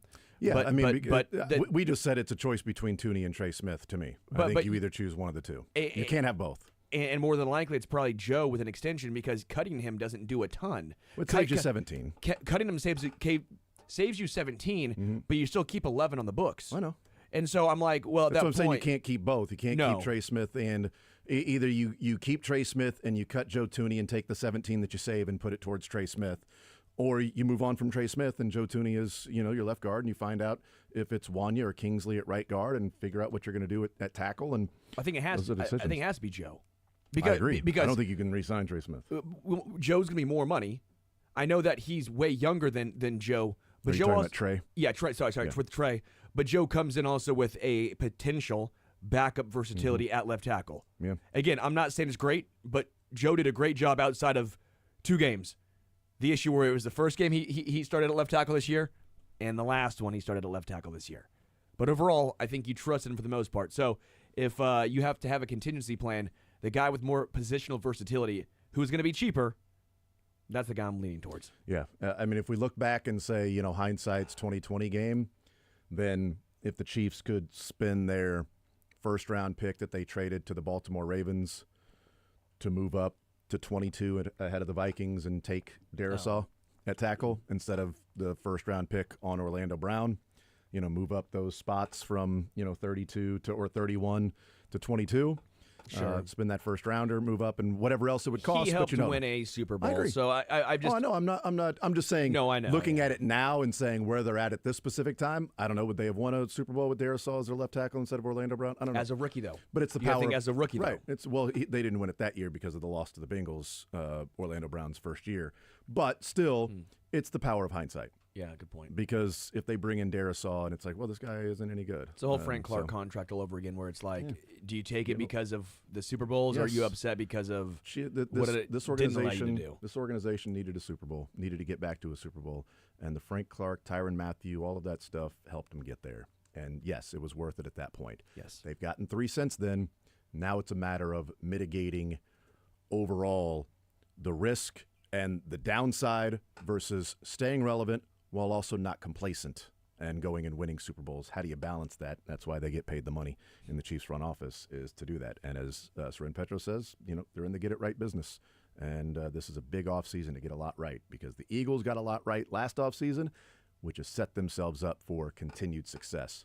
Chiefs killed it 2022 offseason. You can't keep relying on that. That was 3 years ago. You got to now do something else to kill it this offseason to put yourself back in position to be there again. More Zone next.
what happens now? What does Patrick Mahomes do? So he talked about all the things he feels like he has to improve on this offseason. This game sticking with him the rest of his career. And I know that Patrick Mahomes talked about that Tampa Bay Buccaneers Super Bowl is the one that he thinks about, that stays with him. But, I mean, there wasn't a whole lot that Mahomes was going to be able to do in that game that would have changed the outcome there. Now, you can look at it and say this Chiefs team was down 34-0, but there were a number of things that Mahomes could have done to change the outcome of this one. 2 interceptions, pretty crucial. Third down, misfires, pretty crucial along the way to keeping it close in the first half and then figuring out what they're doing or adjusting, things like that. We'll talk about history next.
Right here on Sports Radio 810 WHB, Jason Anderson with you. Sterling Holmes, Dylan Michaels, heading up until 2 o'clock an hour from now. We'll hang out with Todd Lebo. Get some fact or fiction with Todd Lebo, correct? Fact. True. Sure. True. Why not? Todd Lebo going to get to the bottom of it. Buy it or sell it, fact or fiction, in the 1 o'clock hour. Yeah. Yeah. Yeah, baby. All right. Yeah, baby. Yeah. Skip it or drip it? I don't know. I'm not sure. Don't people call like cool outfits drip? Like isn't that what the kids say these days? You know, like can we judge told, the athletes like Pat or Travis Kelce? Skip it. I'll say drip too hard, don't stand too close, because if so, you're gonna bleep around and ride this wave. Yeah, I agree with that. Yeah. you know, It's a And little that's baby surfer. line. Oh, little baby. Little baby, whose yeah. little baby was it? It was a little baby. Little babies are coming up with rhymes like that. That's so cool, man. We're so advanced Dr. as a Seuss society. had that, and the little baby came out with that. So advanced banger. as a society, man. This is don't crazy. get Lil Baby confused with Da Baby. Oh, they're not the same. Do they have beef? Are they beef and babies? Nah, I think They're cool babies. Yeah. I'm pretty sure they're both Atlanta.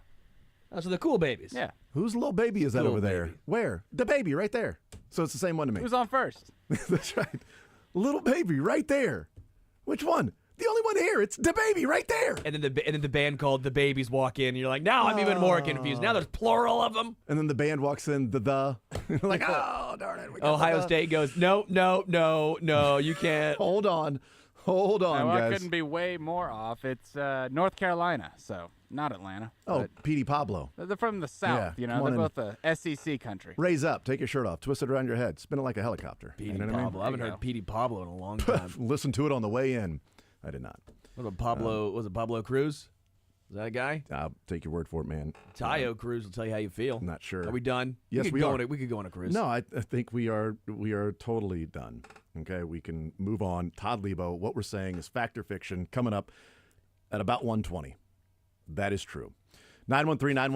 913-912-4810. We told you the breaking news while we were on with Adam Teicher, and that is breaking news that was expected, but now it becomes official, and that Kellen Moore is the head coach of the New Orleans Saints. The Eagles play in Super Bowls and they lose their coordinators. It's just what they do. Chiefs play in Super Bowls and they continue to keep their coaches the next year and the next year and the next year. So I don't know whether that's good, bad, or indifferent. I'm not saying they should have change, because I think continuity matters, and it certainly mattered for this defense. But we'll see if there's anything this offseason. So Kellen Moore is now the youngest head coach in the NFL. Sean next McVay season. punching air. Was Sean McVay the youngest before that, or No, I think it was Zach Kevin Taylor, O'Connell. Kevin O'Connell? They're all like But- 30-something years But old. Sean now. McVay was it for a while, where he was like, Oh yeah, because he was like 28 when he got a job. It was like Sean McVay is 31 years old. hasn't Is even that graduated. head coach Mike and- McDonald was 37. Do we need to keep our eye out for certain franchises that are making decisions with Arch Manning as the number one pick next year, where we're hiring Kellen Moore in a first-time head coaching position in New Orleans, of all places, where Archie Manning Yeah. played. The New York Giants, instead of firing the guy that just traded Super Bowl champion Saquon Barkley and the or coach just as let well, him walk? we're going to keep them for one more season, and I'm trying to think of the Indianapolis Colts are going to try and go right back at it with Shane Steichen and Anthony Richardson. So the three Manning franchises, I believe, in my opinion, this is a hot take, little It's tinfoil kinda hat. hot, yeah, I think they're all on the march for Arch. interesting. Even the Colts Even with the Anthony Colts. Richardson. I think they're willing to let With Anthony T-Rich, Richardson. Tony Richardson there. He's not going to be a guy, and they're going to Yeah. let everyone see it this season and fire Shane and him at the same time. Interesting. Bring in Okay. Arch. Yeah, That's my bold prediction. the march How for many Arch. plays? for Arch. How many plays does Anthony Richardson take off for being tired? Luka Doncic would never. Already too many. He's already taken off One too is many. too many, yes. That's exactly right. All right, I do want to get into, I mentioned coming back, we'll talk a little history. But this is like, it's not like a history. It's just sort of the way that it seems societally we've gone about presenting things in real time. And I'll go back to, whether it be Magic in the 80s when, He's a showboat. He can't really win. I mean, like he's not the greatest basketball player we've ever seen. Come on, we've seen so many better players, whether that be Wilt or heck, Cap is the greatest player, and we've seen him, and that he plays on the team with him. So then you get into the early '90s with Jordan, and all the talk about Magic not being good enough, and the rivalry Magic and Bird and all that stuff. Then you get to Jordan, and in real time, Jordan winning a championship. It's like, yeah, but until then, it's like, well, he's not a winner. Like he's just he's a one-on-one player. He's a scorer. That's all he does. He doesn't do anything else. All he does is score. He'll never be Magic. He can't shoot like Bird. Can't pass like Magic. No, he's a one-on-one player. You he just can't put him dominate like Wilt. Yeah, he's not. Doesn't have the rings of Bill. Doesn't make players around him better. It's just him, and that's it. Then he started to win, and it's like, yeah, but he's still not going to be. Yeah, three-peat. He's still not going to be Magic. So then LeBron comes along. And I think Jordan, when he retired, I think there was more of a... I think you're skipping Kobe, because I do think Kobe had some of that around him too. I think Kobe had a little bit. He had a little bit early on, but even with Kobe, it was like, he's winning and Shaq is, the tandem along with him, and it's like, well, Jordan did it by himself, even though Pippen was pretty damn good. But it's like at the end of Jordan, I think there was an acknowledgement of, all right, this guy's the GOAT, like that we're watching the greatest of all time. Just as at the end of Brady, we were doing that.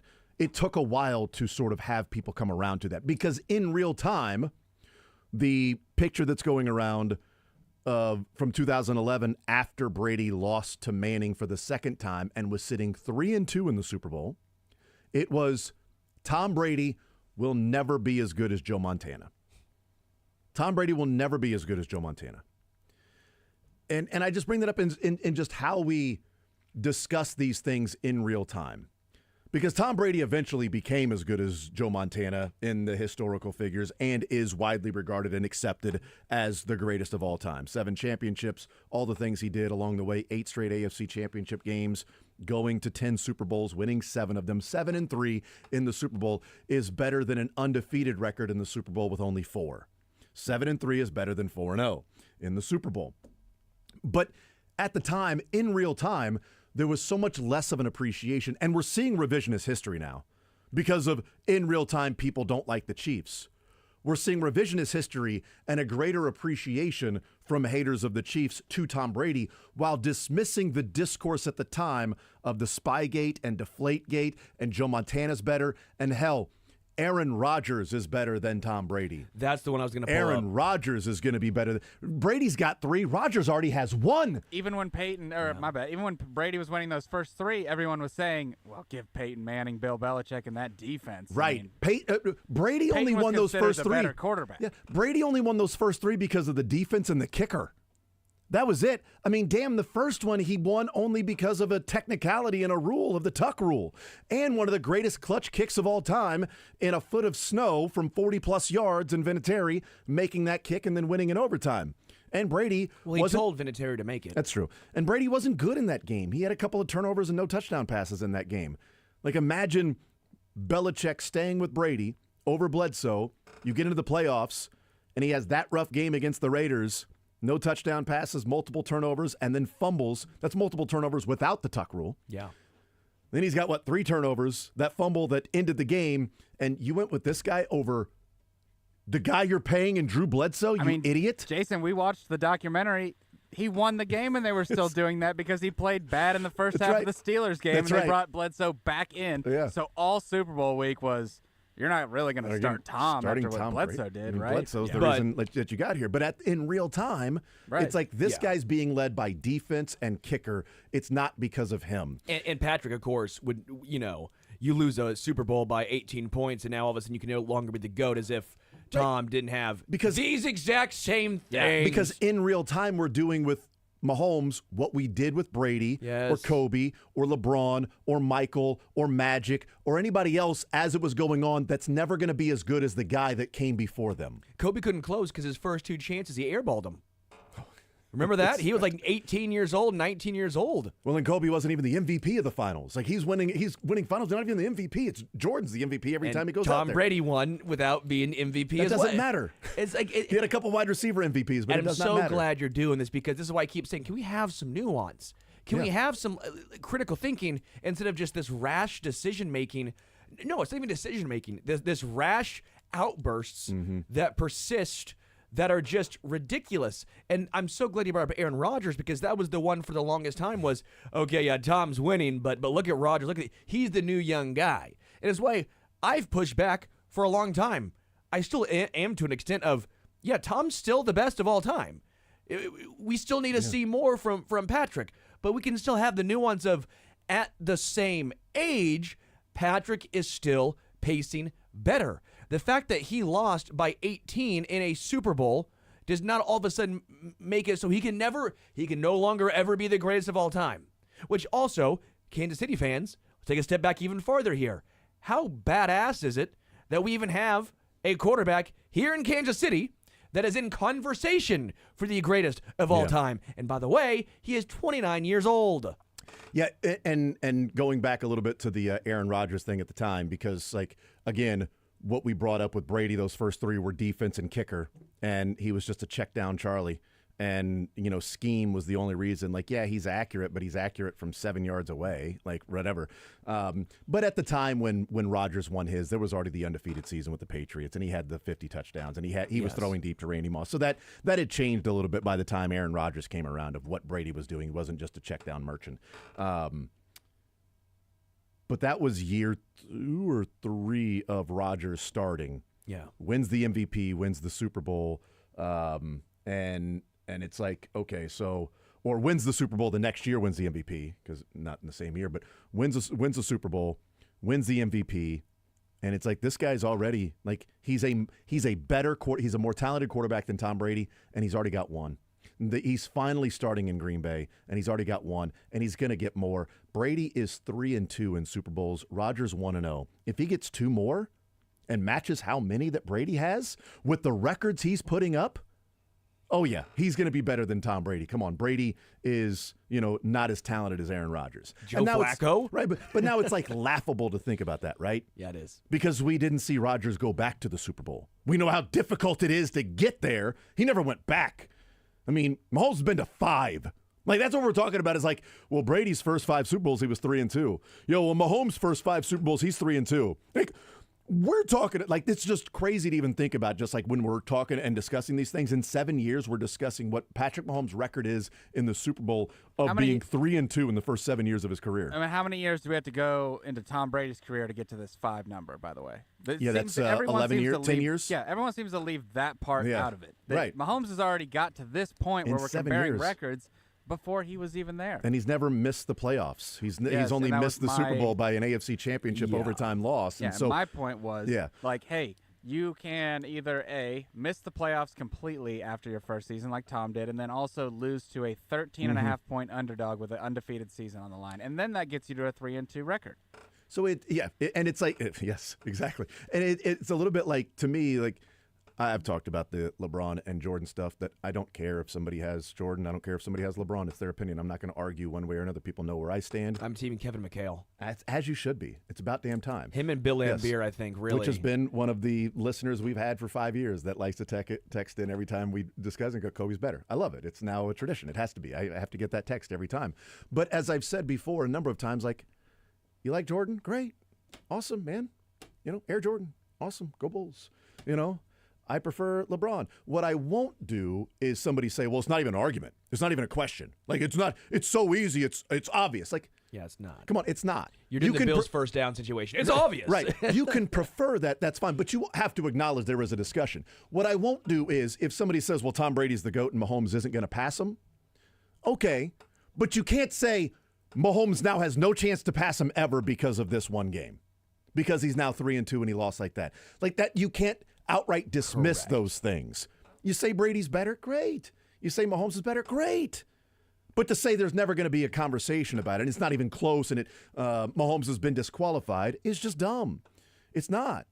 He's not disqualified. And in 10 years, we might be saying, man, remember when we said Mahomes wouldn't be Brady? And now he's won 4 in a row? He's won 7 and he's got a 4-peat. Like, obviously, 0.1% chance of that happening.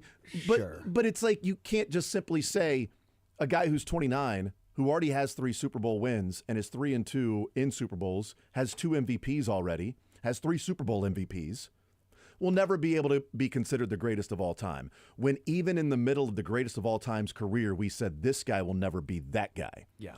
Because it's always the generation that came before them. And you know what? I may fall victim in 20 years of going, shut up, that guy ain't LeBron. Honestly, it might be Victor Wembanyama. I mean, oh, shut up. Wembanyama can never be considered the GOAT of the greatest of all time. Are you kidding me? He's already disqualified. Why? I don't know. He's French. Yeah, that's right. You can't have somebody not from this country to be the greatest of all time at the sport we invented, damn it. Sorry, Luka. Sorry, Take Victor that, Doncic. Wembanyama. Take that, Jokic. All of you. Jokic might actually have. Shut up. He's out of shape. It doesn't count. You know, they need I to love trade the him. out of shape guys have They need to somehow trade him. actually. Look at how great shape LeBron's in. Look at how great a shape Jordan was in. You can't have an out of shape guy. I love be like the considered foremost GOAT. like Durant needs to put on weight, right? Wembanyama needs to put on weight. Doncic and Jokic are overweight, and somehow those are like the 4 best players in the NBA. Was it Durant? Giannis is ridiculous. So was it Durant disqualified. that did 185 twice on the bench? Yeah, he couldn't lift it. Like, this guy's gonna be toast. I thought he man. couldn't lift the bar. Whatever it was something. The bar's like 45 pounds. He could lift the bar. Bar is 45. Yeah, he can lift the bar. But Let's make this story even more ridiculous. 45 and a 25 on each side. And Couldn't even boom, do a box He could do it squat. once or twice. He couldn't even do a bicep curl. Yeah, he just couldn't do it. It was crazy. It was like a hot dog. He couldn't lift it up, and it's like, wow, this guy, even Joey Chestnut can do that, right? This guy can't lift up a damn hot dog. What I will say for Brady's legacy, the best thing that ever happened to him, 1 is time, right? Mm-hmm. And 2, it's the Buccaneers. There was no better That's true. better situation for him than to go to the Buccaneers, prove that he can do it without Belichick, Yep. and then win a Super Bowl. Wasn't even a great season necessarily. It wasn't a great year Against the next against one. the next Yeah. heir apparent, and that's the one that's going to always. Yeah. And it's hard, but that Because Brady never played Montana, no, and because Mahomes played Brady in the postseason twice and lost both times. and one was as first year's a starter. That's fine. But in the bowels of history, yeah. no one's going to remember that, and so I think they'll remember it. I think those that are no one's going to remember it was his first year. Is what you're saying. my point. I see My what you're point is saying, people will remember that Brady beat Mahomes Yeah. twice, and you'll give him the edge for that. And Mm-hmm. luckily for Patrick, and we'll find out, but we would probably like to believe that Patrick's going to have a new quarterback at some point here in Kansas City, a head coach in Kansas City. That's gonna not say, wow. well, and backup, of course. there is no point in history where the Chiefs will have another quarterback. Patrick Mahomes will. Who's going to be his Matt Castle? There's not going to be. He's gonna be. We already the have him, quarterback Carson for Wentz. 30 years. My point is He's got 30 years left in his career. Mahomes does. Tom always Mahomes had is going to be quarterback when they're trying to figure out what they're going to do after this next stadium. Tom always had Bill. Do they renovate the dome or do they build new? Patrick, what would you like to do? Well, I tell you what, I can't believe this guy's still playing. But Unbelievable. Tom Is always that Ponce had de Leon over there? always had Bill, and then the knock was, well, you have Bill, so of course, so they needed it without him. Yeah, but he had Bruce though, Arians. Like that's the thing. And is so for Kansas- Mahomes is having to bring Andy Reid along for the ride. Good God! I mean, Andy Reid couldn't win anything until Mahomes turned him into a great coach. I mean, he's got to deal with the anchor of Andy Reid, Mahomes. I mean, Brady was lifted up by Belichick and Bruce Arians. Let's really get into it. But I don't think, for example, Patrick has to go to another organization to prove. If you're going to apples here, I see what you're I don't saying, think it's because there will because be a changeover. there- More than likely, there will be Yeah.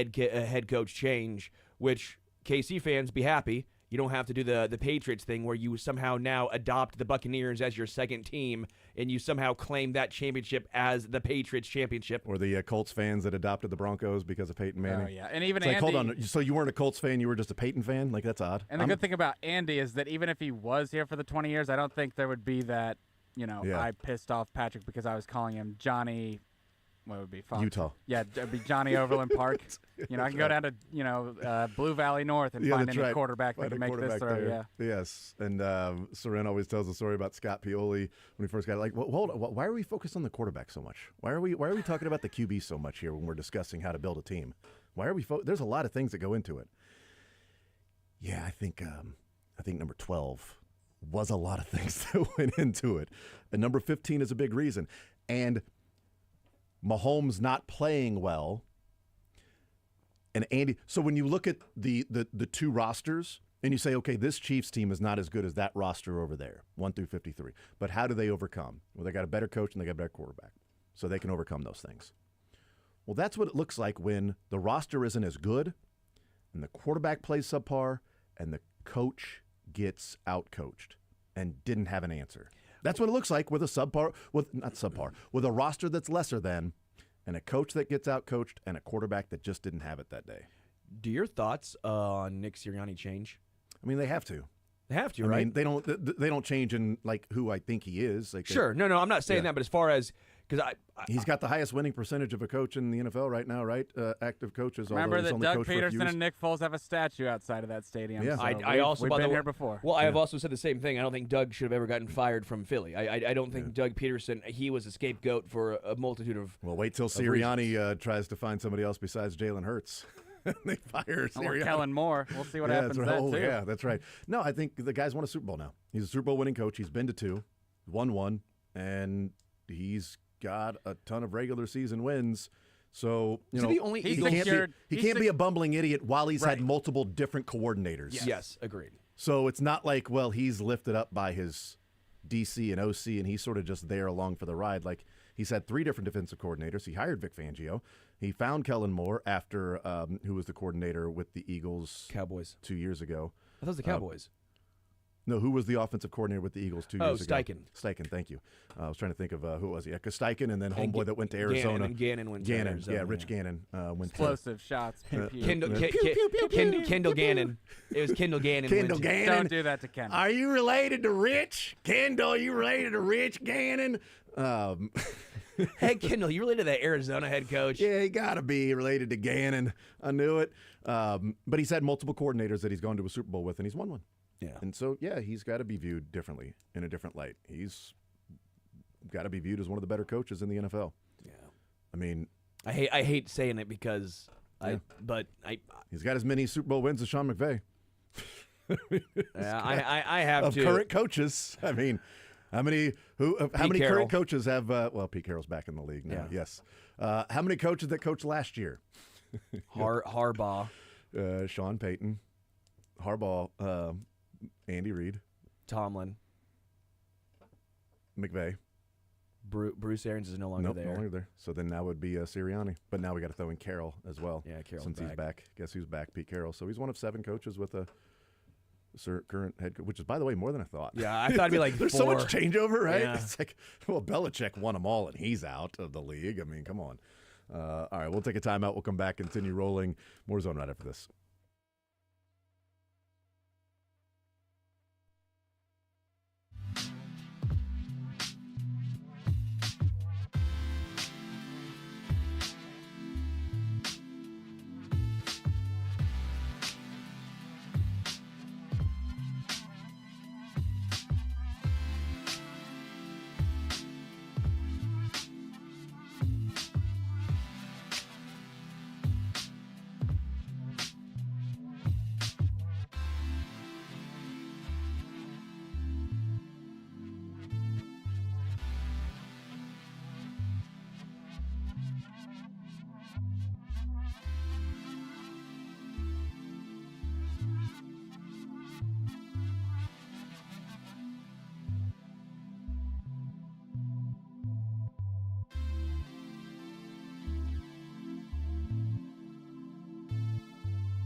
Maitland Michaels. 913-912-4810 text says Mahomes versus Brady talk may become Mahomes versus Allen or Mahomes versus Burrow or Mahomes versus Daniels. Maybe. Could become Mahomes versus some kid that's a sophomore in high school right now. You know? Like, when Mahomes is said and done, like this kid that, 7-8 years from now is in the NFL and is second or third year. No, I said sophomore in high school. Is second or third year, and it's like, this guy is the best player we've ever seen, and he's better than Mahomes, and we'll go, shut the bleep up. All right? Like, he's not better than Patrick Mahomes. The way that Patriots fans are doing that now. You and always I get protect it. your guy. I get it. They're defending you their protect your guy. And honestly, you protect your era.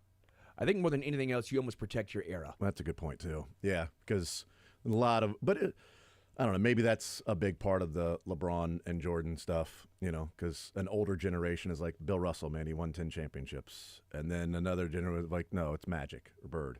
Then you got Jordan. Then you got the newer generation of LeBron. And maybe even some newer generation. Like we had our waiter at one of the dinners we had because we were asking him, like, all right, we were going around the table. Everybody was giving like their top 5 quarterbacks of all time, right? And we're like, all right, who's your top 5 quarterbacks, top 3 quarterbacks of all time? And he said Brady, Mahomes, and Montana were his top 3. And then they ask him, okay, well let me ask you, Jordan or LeBron? And I'm like, who cares? Yeah. But we were having fun with him. And he goes, man, I'm going Jordan. And the table's like, yeah. And he's like, I never even watched him play, and I'm going Jordan. I'm like, well, then how can you?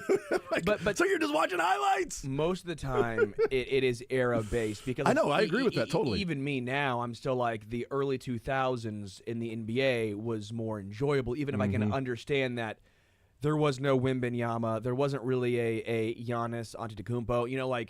Even if I can understand that Dirk was such a unique guy, well, right now there's a lot more versions of Dirk in the NFL, but you almost go with what you grew up watching. Like, I grew up watching Jordan and Reggie, and earlier, Magic and Bird, and of course, the rivalry there, which was great. And it's like, well, is Clyde going to get there? And some of the other ones that you're sort of talking about, it's like, and then you see Jordan, and it's like, well, Reggie Miller and Patrick Ewing and these other greats here that, Malone and Stockton, one of the great combinations ever. But, I grew up on that, but it's still like, all right, well, no, it's Jordan. Well, what's funny to me is, until now, I do think the NBA, for example, I don't want to stick too long on this, but like, I think the NBA had its heyday as far as popularity almost in the early 2000s. Like that era. And I could be completely wrong. I'd say in the 90s. Sure, with the Bulls. But I think that seems to be a huge part of conversation with Bulls and Knicks and Jazz and Rockets and, early Magic with, not early Magic Johnson, but early Magic with Penny and Shaq. Yes, but I think it cascaded into the early-ish 2000s.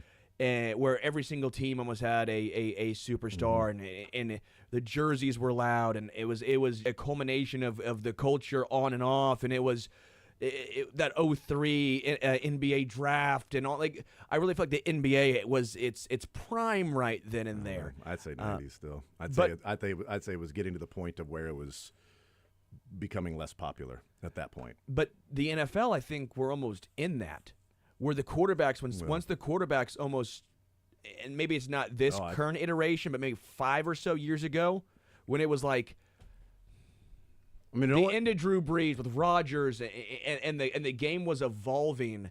Like, once the game almost starts to evolve, like the NBA has almost evolved too much to where now it's boring, because it's only layups, dunks, and three-pointers, because that's what analytics tell you to do.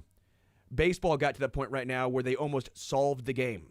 NBA has almost solved the game, which is its issue, right? No, because why would you take a mid-range jumper when the numbers tell you that's a inefficient shot? Baseball almost went with the 3 true outcomes, and that's why they're trying to fit it. Adam Dunn's like, thank you. I'm not saying they like when the whole time I've been here. Thank you. And when I say solve the game, it doesn't mean it's always going to work, but I'm saying the numbers tell you this is the smart thing to do. Walk, hit home runs. If you strike out, it's the same thing as a ground out. There's no difference there. And so I think NBA and baseball have gone so far away. The NFL is the one sport where it went all pass heavy for so long, for like a few years there. It became more entertaining. It became more entertaining. But now it's starting to change back just a little bit, because the NFL is the only sport where I feel like there's been some pushback and evolution now defensively. Because and maybe everyone will think I'm wrong. I don't watch hockey, so I apologize for hockey fans who maybe think that. They're pissed right now. It's all over the text But line. like, I do think Mad at NBA you. and baseball, there's no return to what it once was because the numbers aren't there. NFL, there's so many different iterations and evolutions, and I think the pass-happy NFL, while it'll still be more or less on the forefront, it has taken a little step back with the run game now almost being cyclical and coming back. The defenses have adjusted more. NBA, the defenses haven't really adjusted because the offense is just too damn good. And I think defenses have adjusted where defensive line is getting better than offensive line prospects. I think you're seeing 100%. defensive line freaks come into the NFL, and it's like, well, there's not enough of these great offensive linemen to counter what we're seeing from the size-speed combinations in the NFL now that we've never seen before, or we saw them and it was so rare that it was like, this guy's an all-time great in his generation, and now it's like, this guy's awesome in this game, and he's one of like 16 or 17 players in the league that have size, speed, combination, power, all of that on the defensive side or defensive line, and we're not seeing the talent and the high-end talent from the offensive line perspective. And that's why it's so difficult to find them. That's why you find these guys in the top 10, typically, top 15, top 20 of offensive linemen that are blocking some of these freaks that are out there, some of these amazing players that are just this size, speed, and it's like, yes, high-end defensive ends you're going to find earlier on as well. And maybe we're seeing more of these high-end defensive tackles going earlier and earlier. Chris Jones, a second rounder for some reason. Jalen Carter, the 10th overall pick. Like we're, seeing some of the disruptive nature there. And I don't think the offensive line has evolved to the point to where we keep up with that. And I think that's why defense has gotten a little better, while also saying we're not going to give you these quick scoring drives. Sure. We're going to make you earn it. And the defense is better, and we think we can get after your quarterback a little bit more. And you're going to either turn the ball over or commit a penalty or something along the way that we're going to get off the field. So we're going to make you move methodically, and we're going to play over the top, which takes away a lot of the high-flying, passing, scoring, what we were seeing until teams adjusted to the Chiefs. That has now been an adjustment league-wide to a lot of teams where, maybe it's, specifically on Sunday was the Chiefs because Vic Fangio, the last time he played against the Chiefs, which was the Miami Dolphins game when he was the defensive coordinator in the wild card round when it was minus 700 degrees, he blitzed like 60% of the time after Patrick Mahomes. In this game, depending on who you ask, he blitzed either 0, 1, or 2 times. Yeah. So some of the analytics say 0 times. Pro Football Focus says 2 times. A guy who, covers the Eagles and does a lot of advanced stuff for them and goes through and charts every single defensive scheme and play for the Eagles, charted 1 blitz. Patrick Mahomes said they blitzed 2 times or once. So it depends on who you asked whether they blitzed or not. 0, 1, or 2 times. It wasn't 57, 58% of the time like he did with the Dolphins last year. So he adjusted. He has a different team because his secondary was so good. And he could play back a little bit more and use some of those guys to his advantage and just say, well, this defensive line is going to get after you, and we're going to win these particular matchups in that. So he adjusted to that, and I think the Chiefs just simply looked at it and said, we're going to be able to beat their pressure with our offensive line, which can then expose some of the gaps in the defense that Vic Fangio is leaving exposed by playing this particular coverage scheme.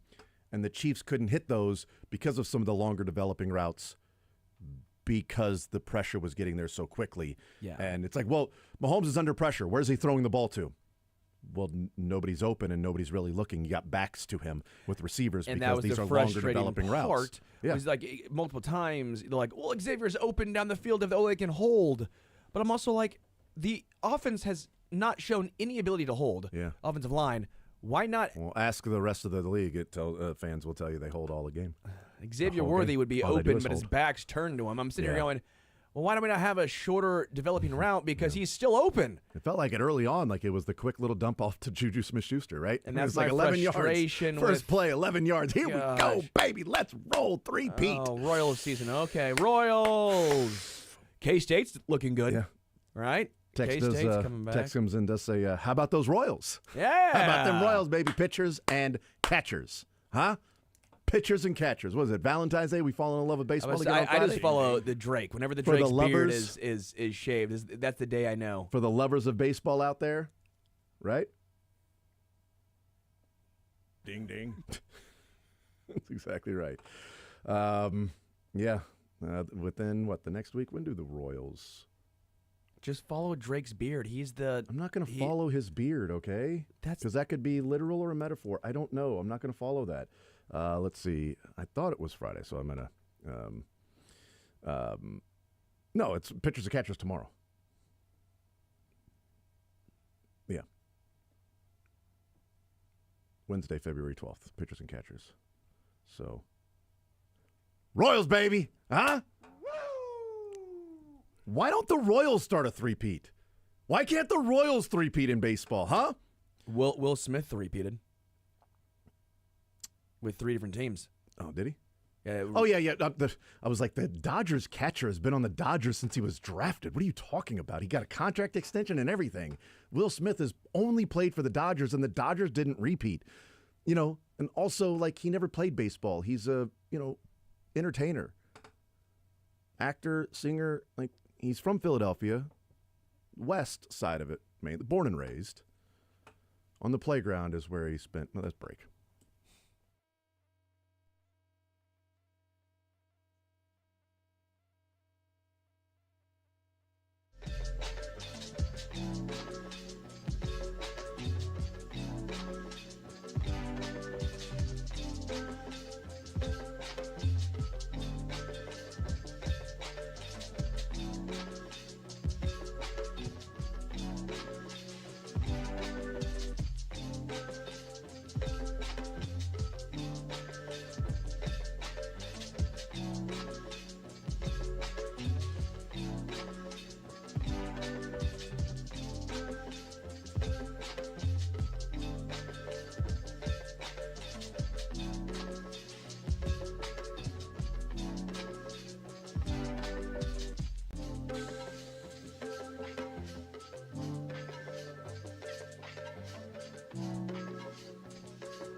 in the early to middle of March for the NFL. What the Chiefs do with Trey Smith and Justin Reed, and if they go out and sign anybody. Like over the next month, some big questions to be answered there, and also who's going to play in the outfield for the Chiefs. Is it going to be India or Massey? Who's going to play left field for the Chiefs? This year. So you got Dylan might. Trey Smith. Is Trey Smith going to be the fifth starter? You know what I mean? Like we got to figure those things out. Joe Tooney is so good at anything on the left side that he might be able to play left field. That's a good point. It's a really, really good point. Left guard, left tackle, left field, Joe Tooney. Yeah. Get a glove. Yep. And then you got to worry about guys off the bench, speed on the base paths. Like is Worthy going to be a guy that you keep on the big league roster just for that, like a Terrence Gore and a mascot at times? Certainly a Gerard Dyson. You could that'd be fun. Well, you just wonder about how quick he gets up to top speed, though. Worthy, the acceleration as opposed to top speed. Pacheco you need that. Looks like he's running really fast. I mean, Gerard Dyson, that's what speed do, but and Terrence Gore, that's what speed do, but that's also what amazing acceleration does. Pacheco would Albert Bell someone on the base paths. Pacheco would stand in front of the baseball and get hit every time and then run down to first base and step on first base while deflating it. He's doing the Happy Gilmore where he's like staring at it. Yeah. And then he's going to pop right back up. He'll get knocked down and pop right back up and then, high step it down to first. Football season's only 200 days away. High step it down to first. That's what he's going to do. As we really get into the bigger questions about this whole thing, Is Kyle Wright a starter or a bullpen piece? Right. Can Jack Caglione win 2 games in the tournament and go to the second weekend or not? Like, this is a big deal. Carter Jensen, is he going to be able to lead a team to, the out of the first round into the Elite Eight, maybe the Final Four? Are they going to get down to San Antonio? What's Blake Mitchell do coming off the bench? I don't know. I was being serious. I do wonder if India or Massey. No, that is who's going to play left field. Left if field. Joe Tooney can play left field, I'll be your I thought you were centerfold. serious too. Well, because MJ Melendez couldn't be much less valuable than the corner outfielders they had last year. And bats and, But we're assuming MJ and Hunter are going to platoon, but that means MJ now has to learn yet another position, he played a.k.a. right right of He field. played right field. He just didn't learn it very well. So, he's played it before.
on this Tuesday edition of The Zone, heading up until 2 o'clock.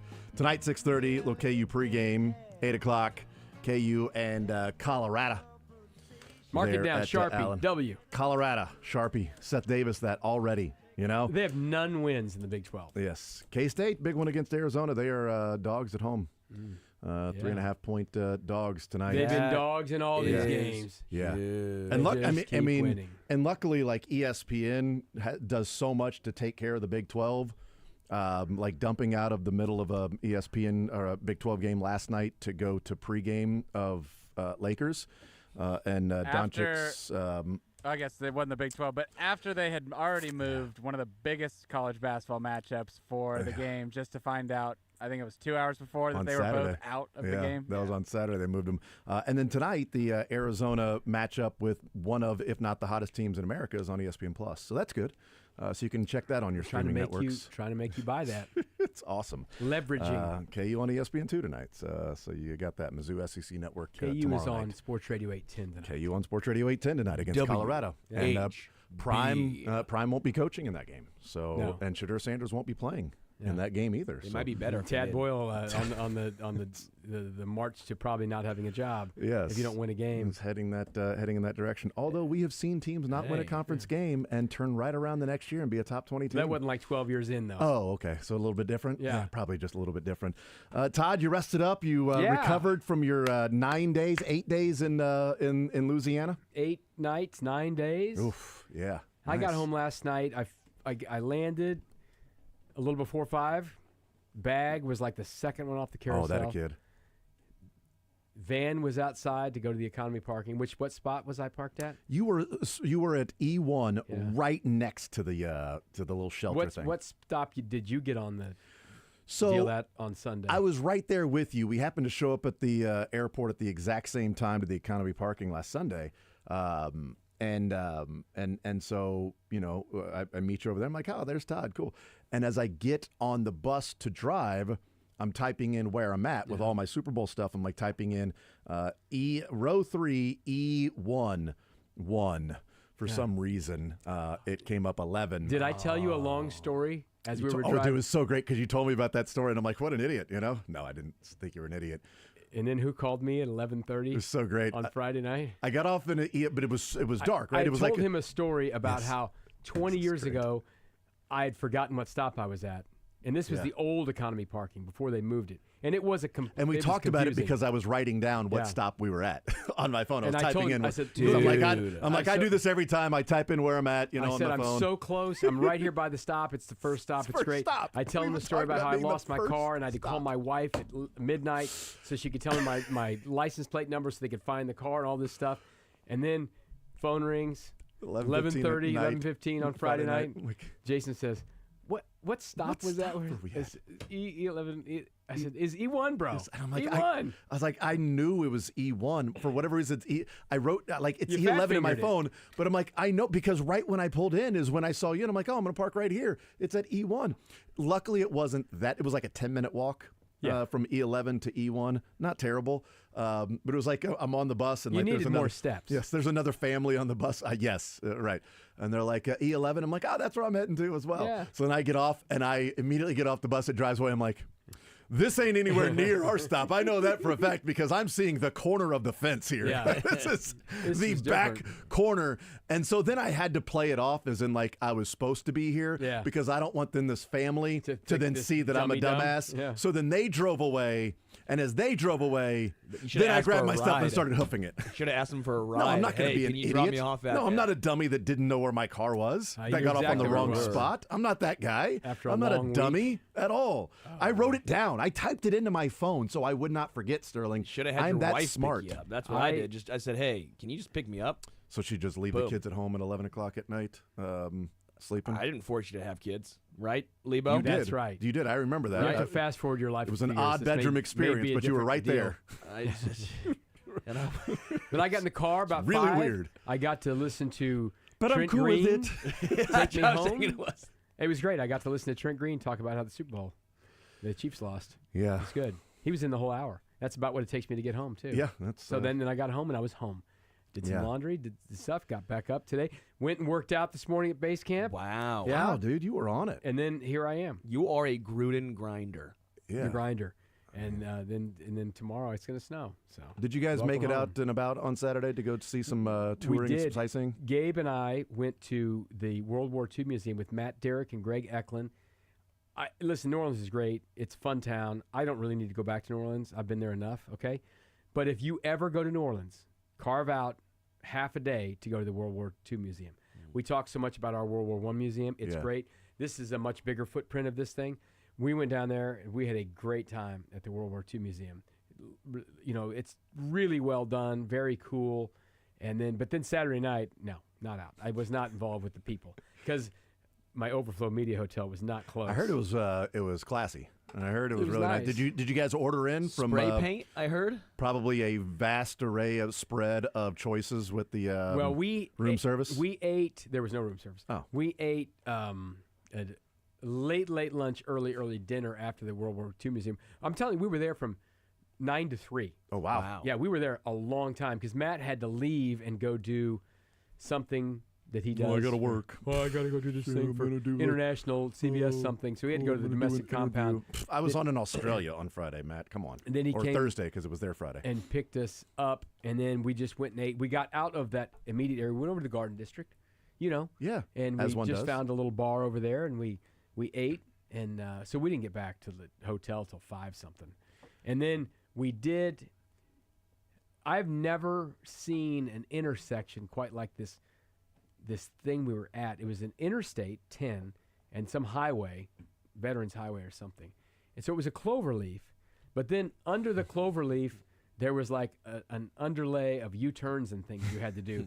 So it wasn't a thing that you really wanted to like walk. You couldn't walk over the interstate, obviously. Yeah. But you could walk back to the highway and maybe go under the interstate. It was very complicated. So we did end up going over to a Sheraton that had a bar. And, you know, so we watched Clemson Duke was on. Oh, yeah. And Good then game. there was some NBA on. We watched a little bit of that and then walked back. But I'm a little bummed that you guys never hit me up much down there. I mean, we were down there. I kept we saw saw you. you. We saw you hitting up the. you were in the blackjack little table. blackjack Playing table. third base? You told me hit. You saw me hit. And you lost? No, I saw you lose. We watched it. A You lot got of 14. 14s. You Yeah, got but the 14. bad You news was stayed. the dealer- Todd said hit. You were at 14. Todd said hit, and you didn't hit. You stayed, and the dealer got 20. Yeah. I forget what You happened. would've got 20. No, I know what happened, I but you know what don't hit the happened. 14 because the dealer had a 5. And The dealer had it was actually a good move by me. You did the James. right Was it, thing for though? the table, but everybody I lost. made everyone else money. Well, No. yeah. Everyone lost that No. one. Yeah, The that only- was the only rough. person- Guy the had only- a blackjack. The Yeah, only that person was- that won was the blackjack, though. It would have been a table I made win. someone win. But I did. Had you hit, it would have been a table You're win. welcome. I made someone win. I did a good job of not going out because we had early wake ups. Yeah. You know, the Chiefs stuff was 8 in the morning. I was going on border yeah. patrol. I did stay out a little bit late Thursday night. Renegade. We ended up at this Sticks. Ron Jaworski, Mike Ditka party. I know Mike Ditka is no longer with us, but they still have this party. Say, that would be Chicago, one hell Philly, of a kind party, yeah. of a flair, and it was called Ditka Jaws, Cigars and Bars or something. So Fun? you walked around. They just gave you cigars. Where was I? Nice. I don't know. This was a ticketed event for fancy people. Yeah, you were I not- did the you were NFL. Well, obviously I was not at there. I was at the NFL honors. Oh yeah, you went to the red Yeah. carpet. I was the red carpet. Was it the greatest? Was that a good? waste Was that a of good your time decision? of all time? Was that a good decision That- going to the red carpet? That Mr. was Lee? potentially the worst decision I have made. I've made some poor decisions. That was up there. I was told by everyone that last year's and every other year has been a lot better.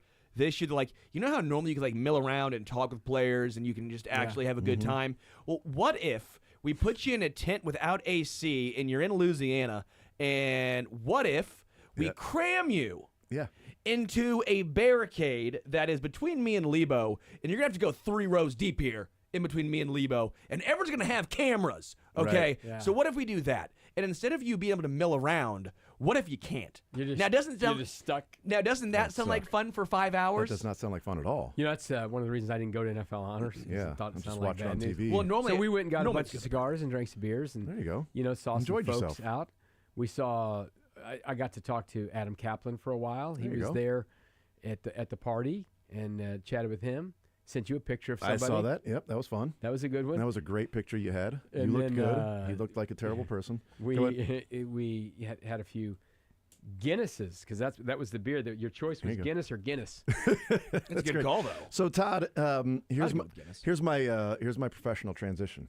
So while we were there, Todd, one of the themes that that I thought was developing, and I think you agreed with this, but I'll see.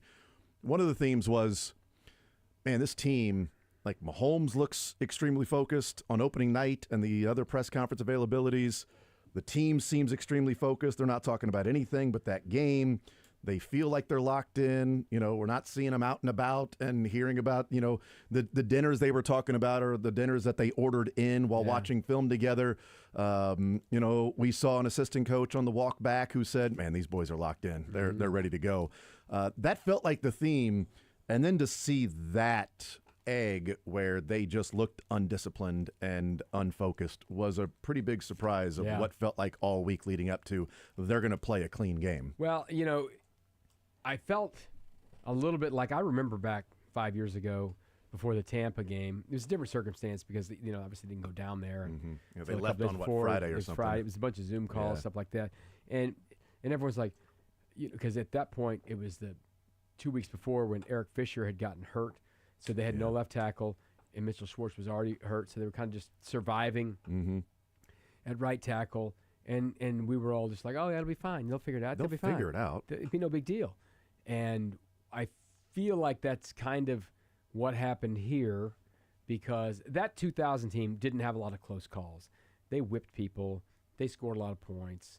They did that. And then it's like, well, they'll just score a bunch of points in this game. It won't be a problem. Patrick will throw the ball. Tyreek will catch it, blah, blah, blah.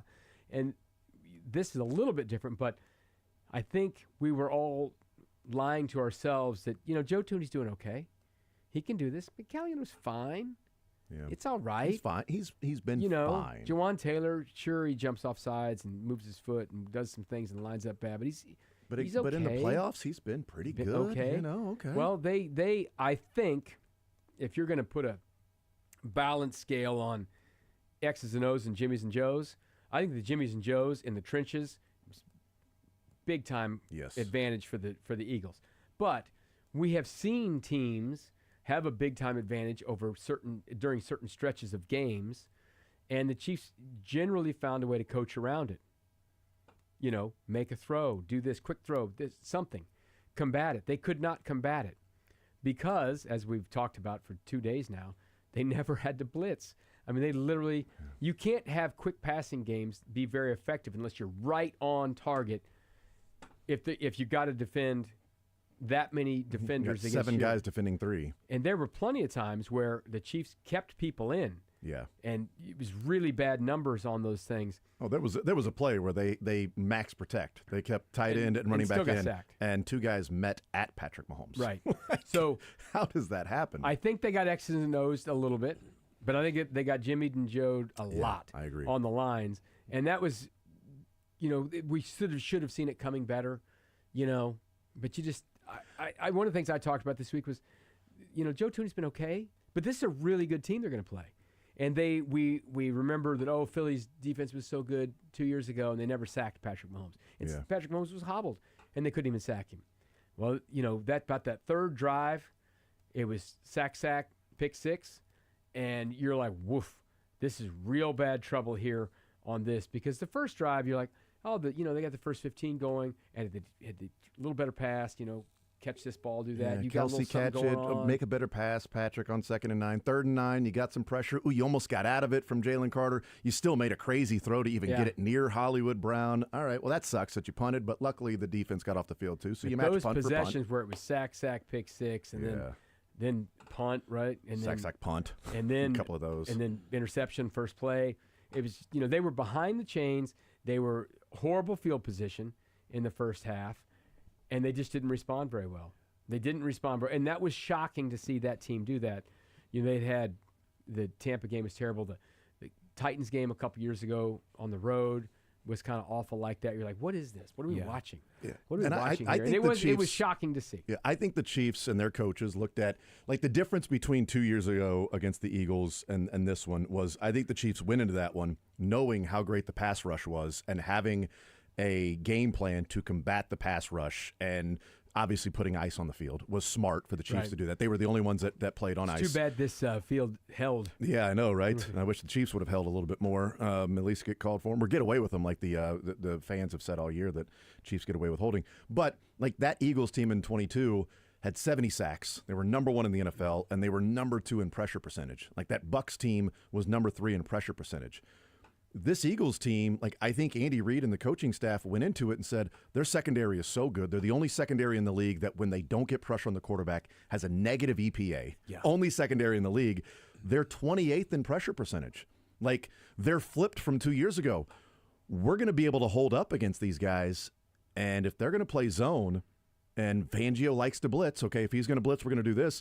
And if they're going to set back in some of these cover 4s and not blitz, we're going to have time to eat them up and take advantage of all this space that's going to be there with their safeties, lack of communication at times, and some of the holes that may be there in the secondary. We're going to take advantage of the middle of the field.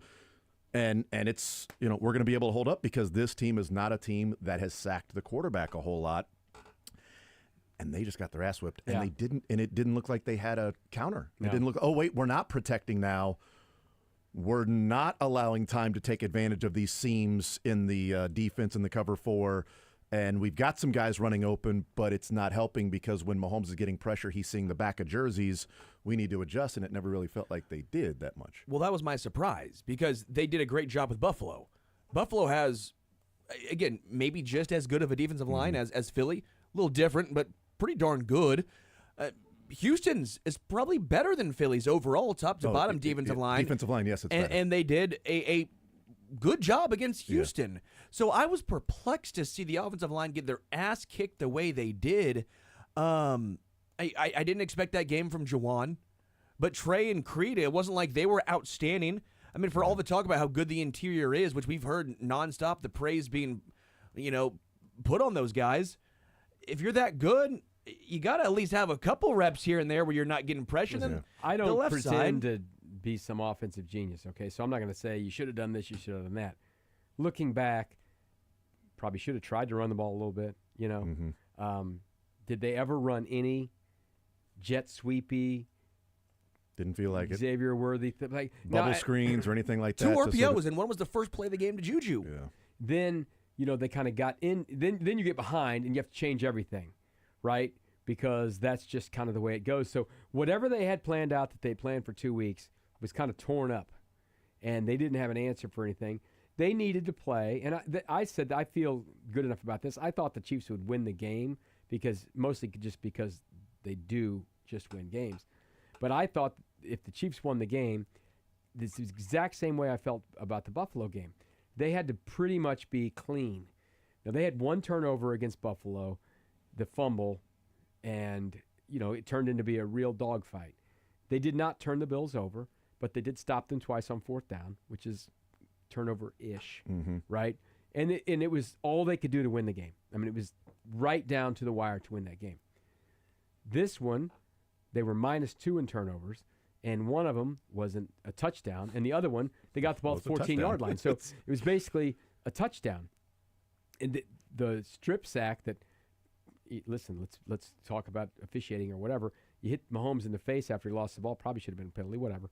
Doesn't matter. The game was over at that point. Yeah. But they held him there to a field goal. The defense held these guys 4 times to field goals. So they did a pretty good job. But the Chiefs were not going to win a game that they were -2 with a defensive touchdown against them. They beat the Eagles. They do not beat the Eagles 2 years ago if they don't have a defensive score themselves. They don't win. 17 of the 24 first half points came on 41 yards of offense from the Eagles. Yeah. They had a 27-yard drive for a field goal and a 14-yard drive for a touchdown and a pick six. 17 points on 41 yards of offense from the Eagles. Like, you're done. You're toast in that game. Even if you started getting things going offensively, it's like, in my mind, and I'm sitting there at halftime, I took a note, and then it was like, can the Chiefs get to 24 against this team? And if they do, will the Eagles be close to 24 when they get there? I don't know. And as we saw, the Eagles, ended up getting to 40. So it would have been different, obviously, if the Chiefs were controlling the ball and went down and scored on that first possession. It's 24-8. Put even a little game pressure on the Eagles, but there really wasn't any game pressure ever put on the Eagles. It was the Eagles pressuring the Chiefs in that one. So, I mean, never had an answer. The most pressures given up in the game, which is why I really wondered why they didn't at least think about going to, or maybe they did, but go to DJ Humphries. I mean, the most pressures given up in the game was Joe Thuney. Mm-hmm. He gave up 7, and it wasn't against Will Anderson or Myles Garrett. I mean, he gave up 7 pressures. It's like, okay, so he's struggling there.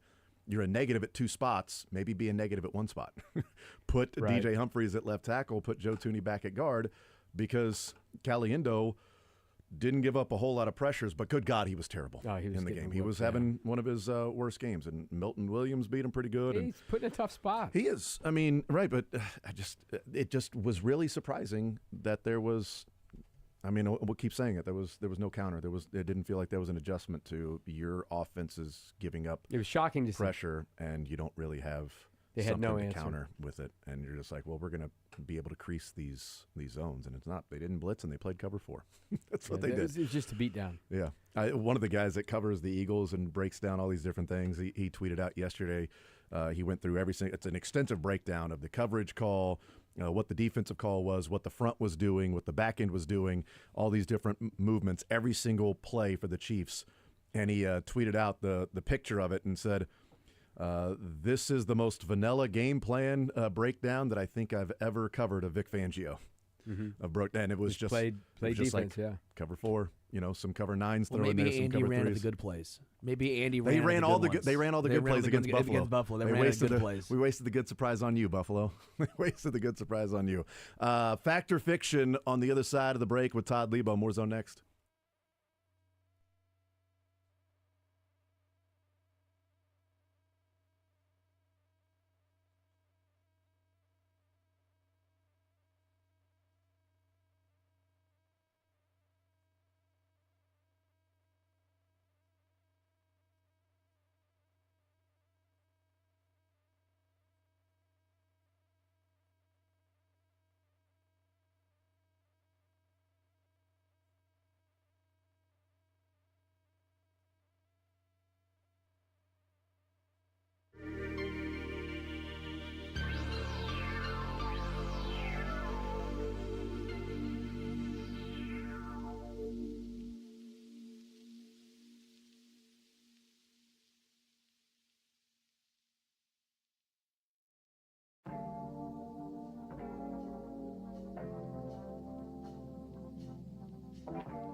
Sure. Sterling, you good to go with fact or fiction? You got your 15 questions? We got the email about us changing it to 15? I have fiction. Oh. I have 12. well, 13 technically if you count the bonus. We do count that, so 13 is the correct answer. It's a baker's dozen. Todd Lebo spending time in New Orleans, just got back yesterday, so let's go ahead and have Todd Lebo go first, shall we? Let's do it. Should we let Todd go first? Lebo. New Orleans was better host than Vegas. Oh, interesting. Boy, that's close. Fact. I'll go fact as well. I'm going to say fact. Yeah, this was close. I went fact. Vegas had a lot of good aspects that I thought were really, really good, like the food and like the some of the aspects there. But the actual food overall in the city, I'm going New Orleans, a lot cheaper. New Orleans, the walkability, New Orleans, and the people. By far, the people of New Orleans were so nice. They were a great host city. So shout out New Orleans. Cool. That's a fact. Yeah, I wasn't in Vegas last year, so I wouldn't have been able to. Lebo was there both times, right? Lebo, you were in Vegas. Yeah. Soren was there with us, so we had a long. a lot of Vegas. Everything seems walkable. It's just not really. Exactly. It's walkable. Depends on how long you want to walk. I see it. It's right down there. And then you're like, I've been walking a half hour, going back and forth, zigzagging over bridges. Did we take a city bus? We did take a city bus together. We did it, didn't we? That was after the Sphere. That was you and me. Me and Lebo. So, well, I will say Lebo and me had a great night in Vegas. Yeah, we did. Good. One night in Vegas. It's nice for you guys. Good for you guys. Dylan, we'll go with Dylan first. We're all tied at 1. Well, now we can actually figure out if this was a fact or fiction from last week. Okay. All right. I had more crawfish etouffee than po' boys. Well, you had to work for po' boys. There was crawfish etouffee around. They were just throwing it at you. Well, not Thank you, Todd. I didn't know that. Not counting. Well, not counting the. You're not counting the media party or the samples. No, I didn't know they had it in the media party. Oh, there was. You didn't know there was etouffee at the media party? I had no idea. They had like 50 different food places. So I didn't see them though. Oh, okay, that's no big deal. A lot of gumbo and jambalaya. I'm going to say po' boys then. No, I'm not first. I'm going to go etouffee. Oh, it's etouffee. Po' boy. It was etouffee. Damn it! I had to answer. 3-2. It was only 3-2. Well, I ate a whole bunch of other stuff too. I mean, I had. We had po' boy first night. First night we had a po' boy. First night I had po' boy, and I went to the Mr. Ed's, and we got a redfish po' boy. I'm a big redfish guy. Yeah. Love me some redfish, and it was 1-1 for me. Po' boy to etouffee. Big 1-1 guy. 1-1. A lot of crawfish, a lot of jambalaya, a lot of gumbo. Had 3 or 4 different jambalaya meals. Oh. Yeah, you had to fish tacos were good. You had to be. I had alligator jambalaya. Alligator jambalaya on Friday at the media center. There was alligator sausage jambalaya. It was great. You had to kind of. It was good. There was only food at that. They would pop up. They'd be there for like 40 minutes because it was gone. It was gone. Yeah. And we were pretty close to it. And every day it was called a Taste of New Orleans. They'd have a different restaurant that would come in, and it was there for like 40 minutes. What was the thing you had? A beignet? Was it beignet burger? Beignet burger was at the media party on Tuesday night, and that was it was so good. I want to try that. The beignets were fire. I littered so much powdered sugar around the city eating beignets from Café Du Monde. It was very funny when Matt picked us up to go to the World War II Museum. He had bought some beignets from the Café Du Monde that was out by where he was staying. Yeah. So we ate those driving in. Oh, my God. And he had black pants on. I had a black shirt on. You're covered. I had a suit. I had a black suit on. I was covered. So worth it, though. Yeah. So worth it. I had to eat it like this. I was like a bird just trying to get my mouth out there. Yeah. All right. I'll go. Your mouth out where? I'll go first here. 2-2 to 1. We're all tied. Jason. Yep. I had a hand grenade. That's a drink. Yeah. Oh, is that the fact or fiction? Yeah, fact or fiction. I had a hand grenade. Fact. Yeah, sorry, fact. Todd. Fact. Yeah. You had, I know you had frozen drinks. You said the one night. Wait a second. Oh, go ahead. My question is this one of those tricky ones where you had 15 hand grenades and you're saying you had a hand grenade? That's a great or question. Or are we? I had at least one. Okay, there we go. right. Yeah, it's a fact. Yeah. You probably had a hurricane and a hand grenade. So I'll say fact. Yeah, fact. Fiction. What? Oh, boy. I didn't I have thought a you were hand talking grenade. about hand grenades. I and how drank much a lot of alcoholic beverages, consumed a lot of adult beverages, including frozen cocktails and the like. But not a hand grenade. Not a hand Weren't grenade. you talking about I the was hand told to grenade, stay or- away because the hangovers from the sugar. Hangover. Yeah. And too much sugar, I made sure I went with other frozen drinks that also gave me a Or slight was hangover, Mick talking about having the hand Yeah, I grenade? think Mick it was probably had a Mick. hand I think it was grenade. Mick. Dang it. Yeah. It's my fault. If you guys would pay attention on the show, maybe. Yeah, you and Mick talk, and it just sounds the same to me. You know, it's all womp, womp, womp, womp, womp. Todd's going to lead us off here. Lebo. The Chiefs need a massive overhaul. Fiction. Fiction. Fiction. Fiction. Nuance, people. Nuance. They need some work. By the way, they did just go to the Super Bowl. Yeah, That's they've my been to point. 3 in a row. Massive overhaul seems That's an my exaggeration. point, y'all. Okay, well, we Nuance. agree. Dylan will go. It's 3-2. We're all tied, Dylan. Dylan, I don't like it, but I understand why Andy didn't run the ball. Fiction. Fiction. Yeah, fiction. I don't like it, but I don't understand. Andy. Andy, I don't get it. Dog, the pass rush was getting after you with 4. At least run the ball a little bit. Well, they did when they were down 17-0. Handed Which it off was twice and picked up stupid. 1 yard. I was irate. I was livid. I was irked. It has my ire. Andy, come on. I kind of feel like on first down when you ran the ball to Pacheco down 17-0 and Caliendo fell. And Trey Smith got knocked backwards by Nolan Smith. Pulling Trey Smith got knocked backwards by Nolan Smith, and Pacheco lost 2 yards. At that point, you're like, ooh, I don't know. Do we have an answer for anything at this point? Do we hand off? Do we throw? Travis Kelce did run into Kareem Hunt on a run, too. That was First the only run of the game. The only first run of the first 13 plays. Yeah, first until they were down 17-0 was the only run, and that was even off because their timing was not great because he ran into him. So Neat. Love it. 4-3, we're all tied. I'm up first here. Jason. Yep. Xavier Worthy and Rashee Rice will both go over 1,000 yards next year. I'm going to say that is fiction. It's fiction. Rashee Rice is going to be suspended for part of it. Yeah, fiction. I guess same reasoning. I went fact. Doesn't matter. Oh. Doesn't matter. No, he's okay. It depends on how many games. If it's 4 or less, he's still going over K. Okay. I'm that confident. Okay. Let's go. That confident. Those two dudes are going to be no a 1,000-yard receivers problem. this year.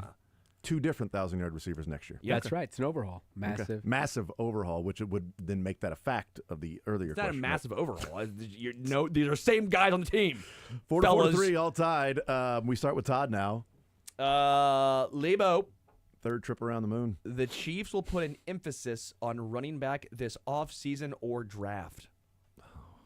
Emphasis. If they picked a running back in the draft, that would be an emphasis? Sure. Fact. I will say it has to be in the first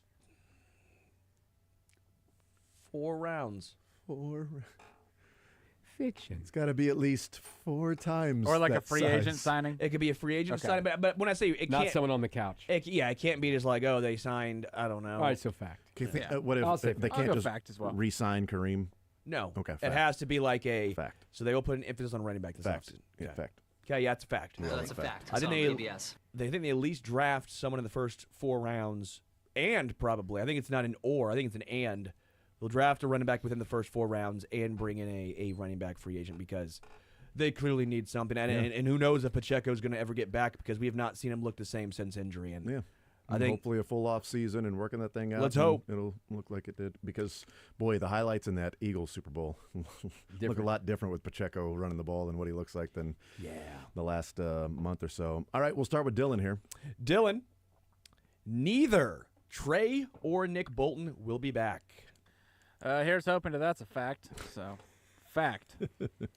I'm going to say that is fiction. Fiction. Fiction, I think Bolton Bolton will be back. Yeah, I think It's a he'll be total back. fabrication. Yep, I think. Why do you Bolton's hate back. Nick Bolton, Dylan? I'll just take doesn't Nick want- Bolton. Just don't make him the highest paid middle linebacker. Oh, well, I agree. That would be asinine. Make it make sense. I like him enough to make it make sense, but don't do the quarterback it'd thing be- where he's you, next. You can't lose him and Justin Reed. I was going to say, I think it'd be difficult to move on from Bolton and Reed in one off season and hand over the secondary to Jaden Hicks or Brian Cook, and then the linebackers to Drew Tranquil or Leo Chanel. Someone's and- not on the team. Yeah, or Cam somebody's Jones. Right, yeah. So one of those guys probably will be back. I think they drafted Reed's replacement. I don't think Bolton's replacement's on the team, so that's why. a good point. And I think they drafted Trey's replacement, relatively speaking, at least at guard. Wanya and Casey. All right, Me, I'll go for a 6-6-5 to all type. Jason, how Yep. much faith do you have in me? I already have Fiction. None. Next, okay. walked into that one. We all got a point for that one. Todd will lead off. I already have reservations for Valentine's Day. I have reservations about Valentine's Day too. Like every year, I'm like, why is this all about like one side I or the other? already Why have is it- reservations at a restaurant for Valentine's Day. Oh, that's fiction. Didn't think that Whataburger took reservations. well done. Oh yeah. I'll say fact. Yeah, this is your first Valentine's Yeah, Day. fact. It's fact. Oh, son of a gun. Nick and Jake's, baby. There we Good for go. you. I said bar side too. I want to sit at the bar. Classy. You watch some games. Gotta watch some games. But NBA it's Friday night. Yeah, I mean, what's wrong with that? But yeah, Class it's it a up. fact. I have it. Yeah. I'm a classy man. Good for you. All right, 7 to 6 to 6. We're Just all tied. smart. Be in the bar side. Todd will start this one. Last go around. Lebo. Mm-hmm. Him. I ended up plus money at the casino. Well, you said you won $210 the first night. I went there every single night. Oh, fiction. Yeah, fiction. I'm going to say it's you, and if you were negative, I don't think you'd say it publicly, so I'm going to say that is a fact. I would totally say it publicly, but that is a fact. Yeah. I ended up plus like $40. Hey, there you go. I went. It was a wild ride. That first night, it was hot. The second you guys left, I went down to like $50. Went all the way up to plus 210 for the night. I was like, I'm bailing. Boys, let's go to bed. And then I went back. The next night. I'm surprised Caesar is still standing. Yeah, After I just took him for all they're worth. I'm surprised they're standing, but they're gotta be on their last leg. We can just bump this thing up. Well, it turned into a casino from a palace overnight. It was a palace. Then boom, gone. And I took money to gamble with and didn't even take it out of my pocket. They got me back. And then I went a third night. Kind of left with a push, and I ended up like plus 40. You And know what? You made $40 while you were there. $40. It's pretty good. Money well spent. And all the hours you spent there, was fun. you made $40. You know what? And I got a couple free beers out of it too. How about that? So yeah. Well, And the friends we made along the way. Yeah. that's right. Hopefully they can make it back on those beers they gave you. You know, quite. I had one of our guys kept going to the bar and buying beers for like $9. I'm like, you get free beers While if you're you gambling. just sit here. He's like, yeah, but you know, I didn't see her last. I'm like, Yeah, they we give all you free just ordered. booze to just keep pouring your money on the table. They love Yeah, that. that's great. All right, Dylan, we'll start at 7 to 6. So you all guys tied. are bad luck, is what I was saying with 14s. So That's fine. It was only one hand. So if we'd have stayed there, you think it would have changed? 100%. Makes sense. Dylan. I just sat there and put some money on the table, started gambling. Then Yeah, if it I need to gotten get hot. back. Hold on, it's hot. Well, let me jump right in cool it here off. and let me jump right in here and mess up this shoe. Lebo's the cooler. It's hot with what the table is. There's a base open right now. Boom. Let me jump right in here. All right, guys. Dylan. Here we go. Dylan, I am worried about Mizzou after losing back-to-back games. Fiction. I think that they had a good enough season so far that you're gonna have a little lull in the season every once in a while. Fiction. Fiction. They're going to get right Wednesday night. Yeah, they're going to get get right right. against OU. It's a fake. Yeah. I mean, I left more impressed. That A&M game, I know they lost by 3. I know it was at home, all that stuff, but it was a game-winning 3. I thought they played pretty good overall. They showed the physicality I wanted to see. thought, and then against Tennessee, Tennessee in Knoxville played a pretty darn good game. Was it a 5-point loss for it? Whatever it ended up being, it was back. Thought Dennis Gates left a lot to be desired in that A&M game. Sure, but I'm not worried though. Questionable decisions there. But anyway, All right, I will wrap it up. We're Final tied. one, Jason. 8 to 7. We're all tied. all tied. If K-State wins tonight, they find a way to sneak into the tournament. You know what? If they win tonight, the schedule lightens up. They would have gone through this tough stretch and won all these games. I'm going to say a freaking fact if they win tonight. Fact. I mean, they're going to get a bunch of quad 1 wins, man. Yes. Fact. Yeah. Yeah, I think if K-State wins tonight, I think we did a fact or fiction about a month ago about them, and we were all like, they're toast. yeah, they're not even. And then They have been really impressive. they've gone. Well, it was 2 weeks ago, and they've gone 5-0 since then. Yeah. They've gone 5-0 with 2 You're welcome, K-State. huge Yeah, wins. right? I mean, At yes. Iowa State. I mean, We need to be thanking Scott Drew. Yeah, Scott Drew. You're welcome, Yeah. K-State. Yeah, is you're really right, what it Scott is. Drew. Yes. God, this is the most remarkable, quick, dominant turnaround I can remember. Scott Drew coaches 2 teams. He might be one of the greatest coaches of all time. That's if right. they lose to Arizona, though, I still think it becomes. It's tough. It's but real tough. I mean, it's boy, already what tough as is, but like if you beat Arizona, KU, at Iowa State, you're looking decent. Their And schedule after this. Your schedule lightens up. The road games are whatever they are, but they're not facing Houston and the Yes. lights down the stretch. They One have more Iowa Iowa State at the State. end, but Yeah. Yeah, no, it, Go it, Cats. it lightens up. This was the stretch that if they could find a way to beat plus Iowa the Big State, 12 tournament. go to Arizona State, take care of KU and Arizona at home, then, yeah, you go to BYU, and then, you get the BYU-Utah Saturday, Monday. So you'll just stay out there and hang out. Stay up late. Yeah. All and right, then- bonus. yep, what's the tiebreaker? 'Cause it's Tiebreaker, 'cause 9 to 8, we're all tied. We need one. What seed do I think the 3 big local teams end up with in the tournament? Okay, So what seed for each of them. What seed does KU, Mizzou, and then K-State? What do I think they get in the tournament? Okay, we'll take a timeout. We'll come back and we'll see what the tiebreaker is next.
that all three of us are participating in because of the tie.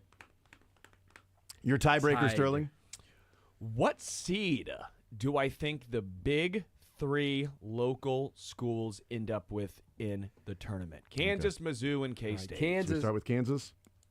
I put 4 seed. I put them a 3. I had him at a 4. All right, so Lebo and Dylan in the lead. I wrong. have him at a 4. Okay, so Where are we going next? that puts Lebo tied with me and Dylan up by 1 since Todd had the. Anyway, isn't that how we do it? Yeah, sure. What's next? MU or K-State? K-State. I put him at 11. I put him at 11 in the play-in. 11 as well. Yeah, 11 playing. That's what it is. 11. I'll But give you an does- extra half. Yeah. For playing. All right, I'm down by a half. You did quantify it with playing, but 11's basically a playing either way Not because it's basically a playing, well, yeah. it is if you are a non-automatic quality. Come on, Jason. All right, and the Missouri Tigers. This one I think was the one that had the most variant, so I left it Did for it? last. Okay, I have them as a 5. I have a 3. Oh wow. I actually had them as a 4 as well. How am I'm a 6. Oh, wow. So I was closest. I win. Yeah, Jason no, wins. I almost had tied. I wrote down 6 to begin with, and then I thought, well, they got a number of Q1 opportunities ahead of them that They they do. move up to a 5 I think because they've been 6. playing so well. I didn't want to be a homer, so I said 6. And maybe I'm being too non-bullish, but I think Mizzou's a 6. Lose a couple of games, you're No. mad at him? No, I'm I not mean, mad. seriously, They had you a just great week. said that you are not worried. You said you were proud of them by losing to A&M. Yeah, but when you go through it, think I about was it. proud if at you how are they a lost. top 25 team, that's still 6 because it goes 6, 12, 20, 18, 24. It's a real vote of confidence in them. I was so proud of how they lost. Are you a Bills fan? I know, right? Jeez. I think Mizzou's a 6. KU 4, K-State 11, Mizzou 6. I should have stayed with my first instinct of 6. So because I originally wrote down 6. They're going to win their next 2. They'll beat Alabama at home easy. Easy. They'll beat Go to Oklahoma Arkansas. easy. They're going to beat Oklahoma twice. Yeah. All they have to do is beat Alabama, and then they're going to win probably all their games. I went between a 5 and a 6 for Mizzou. Okay, so I did too, so I win. All 5.5. right.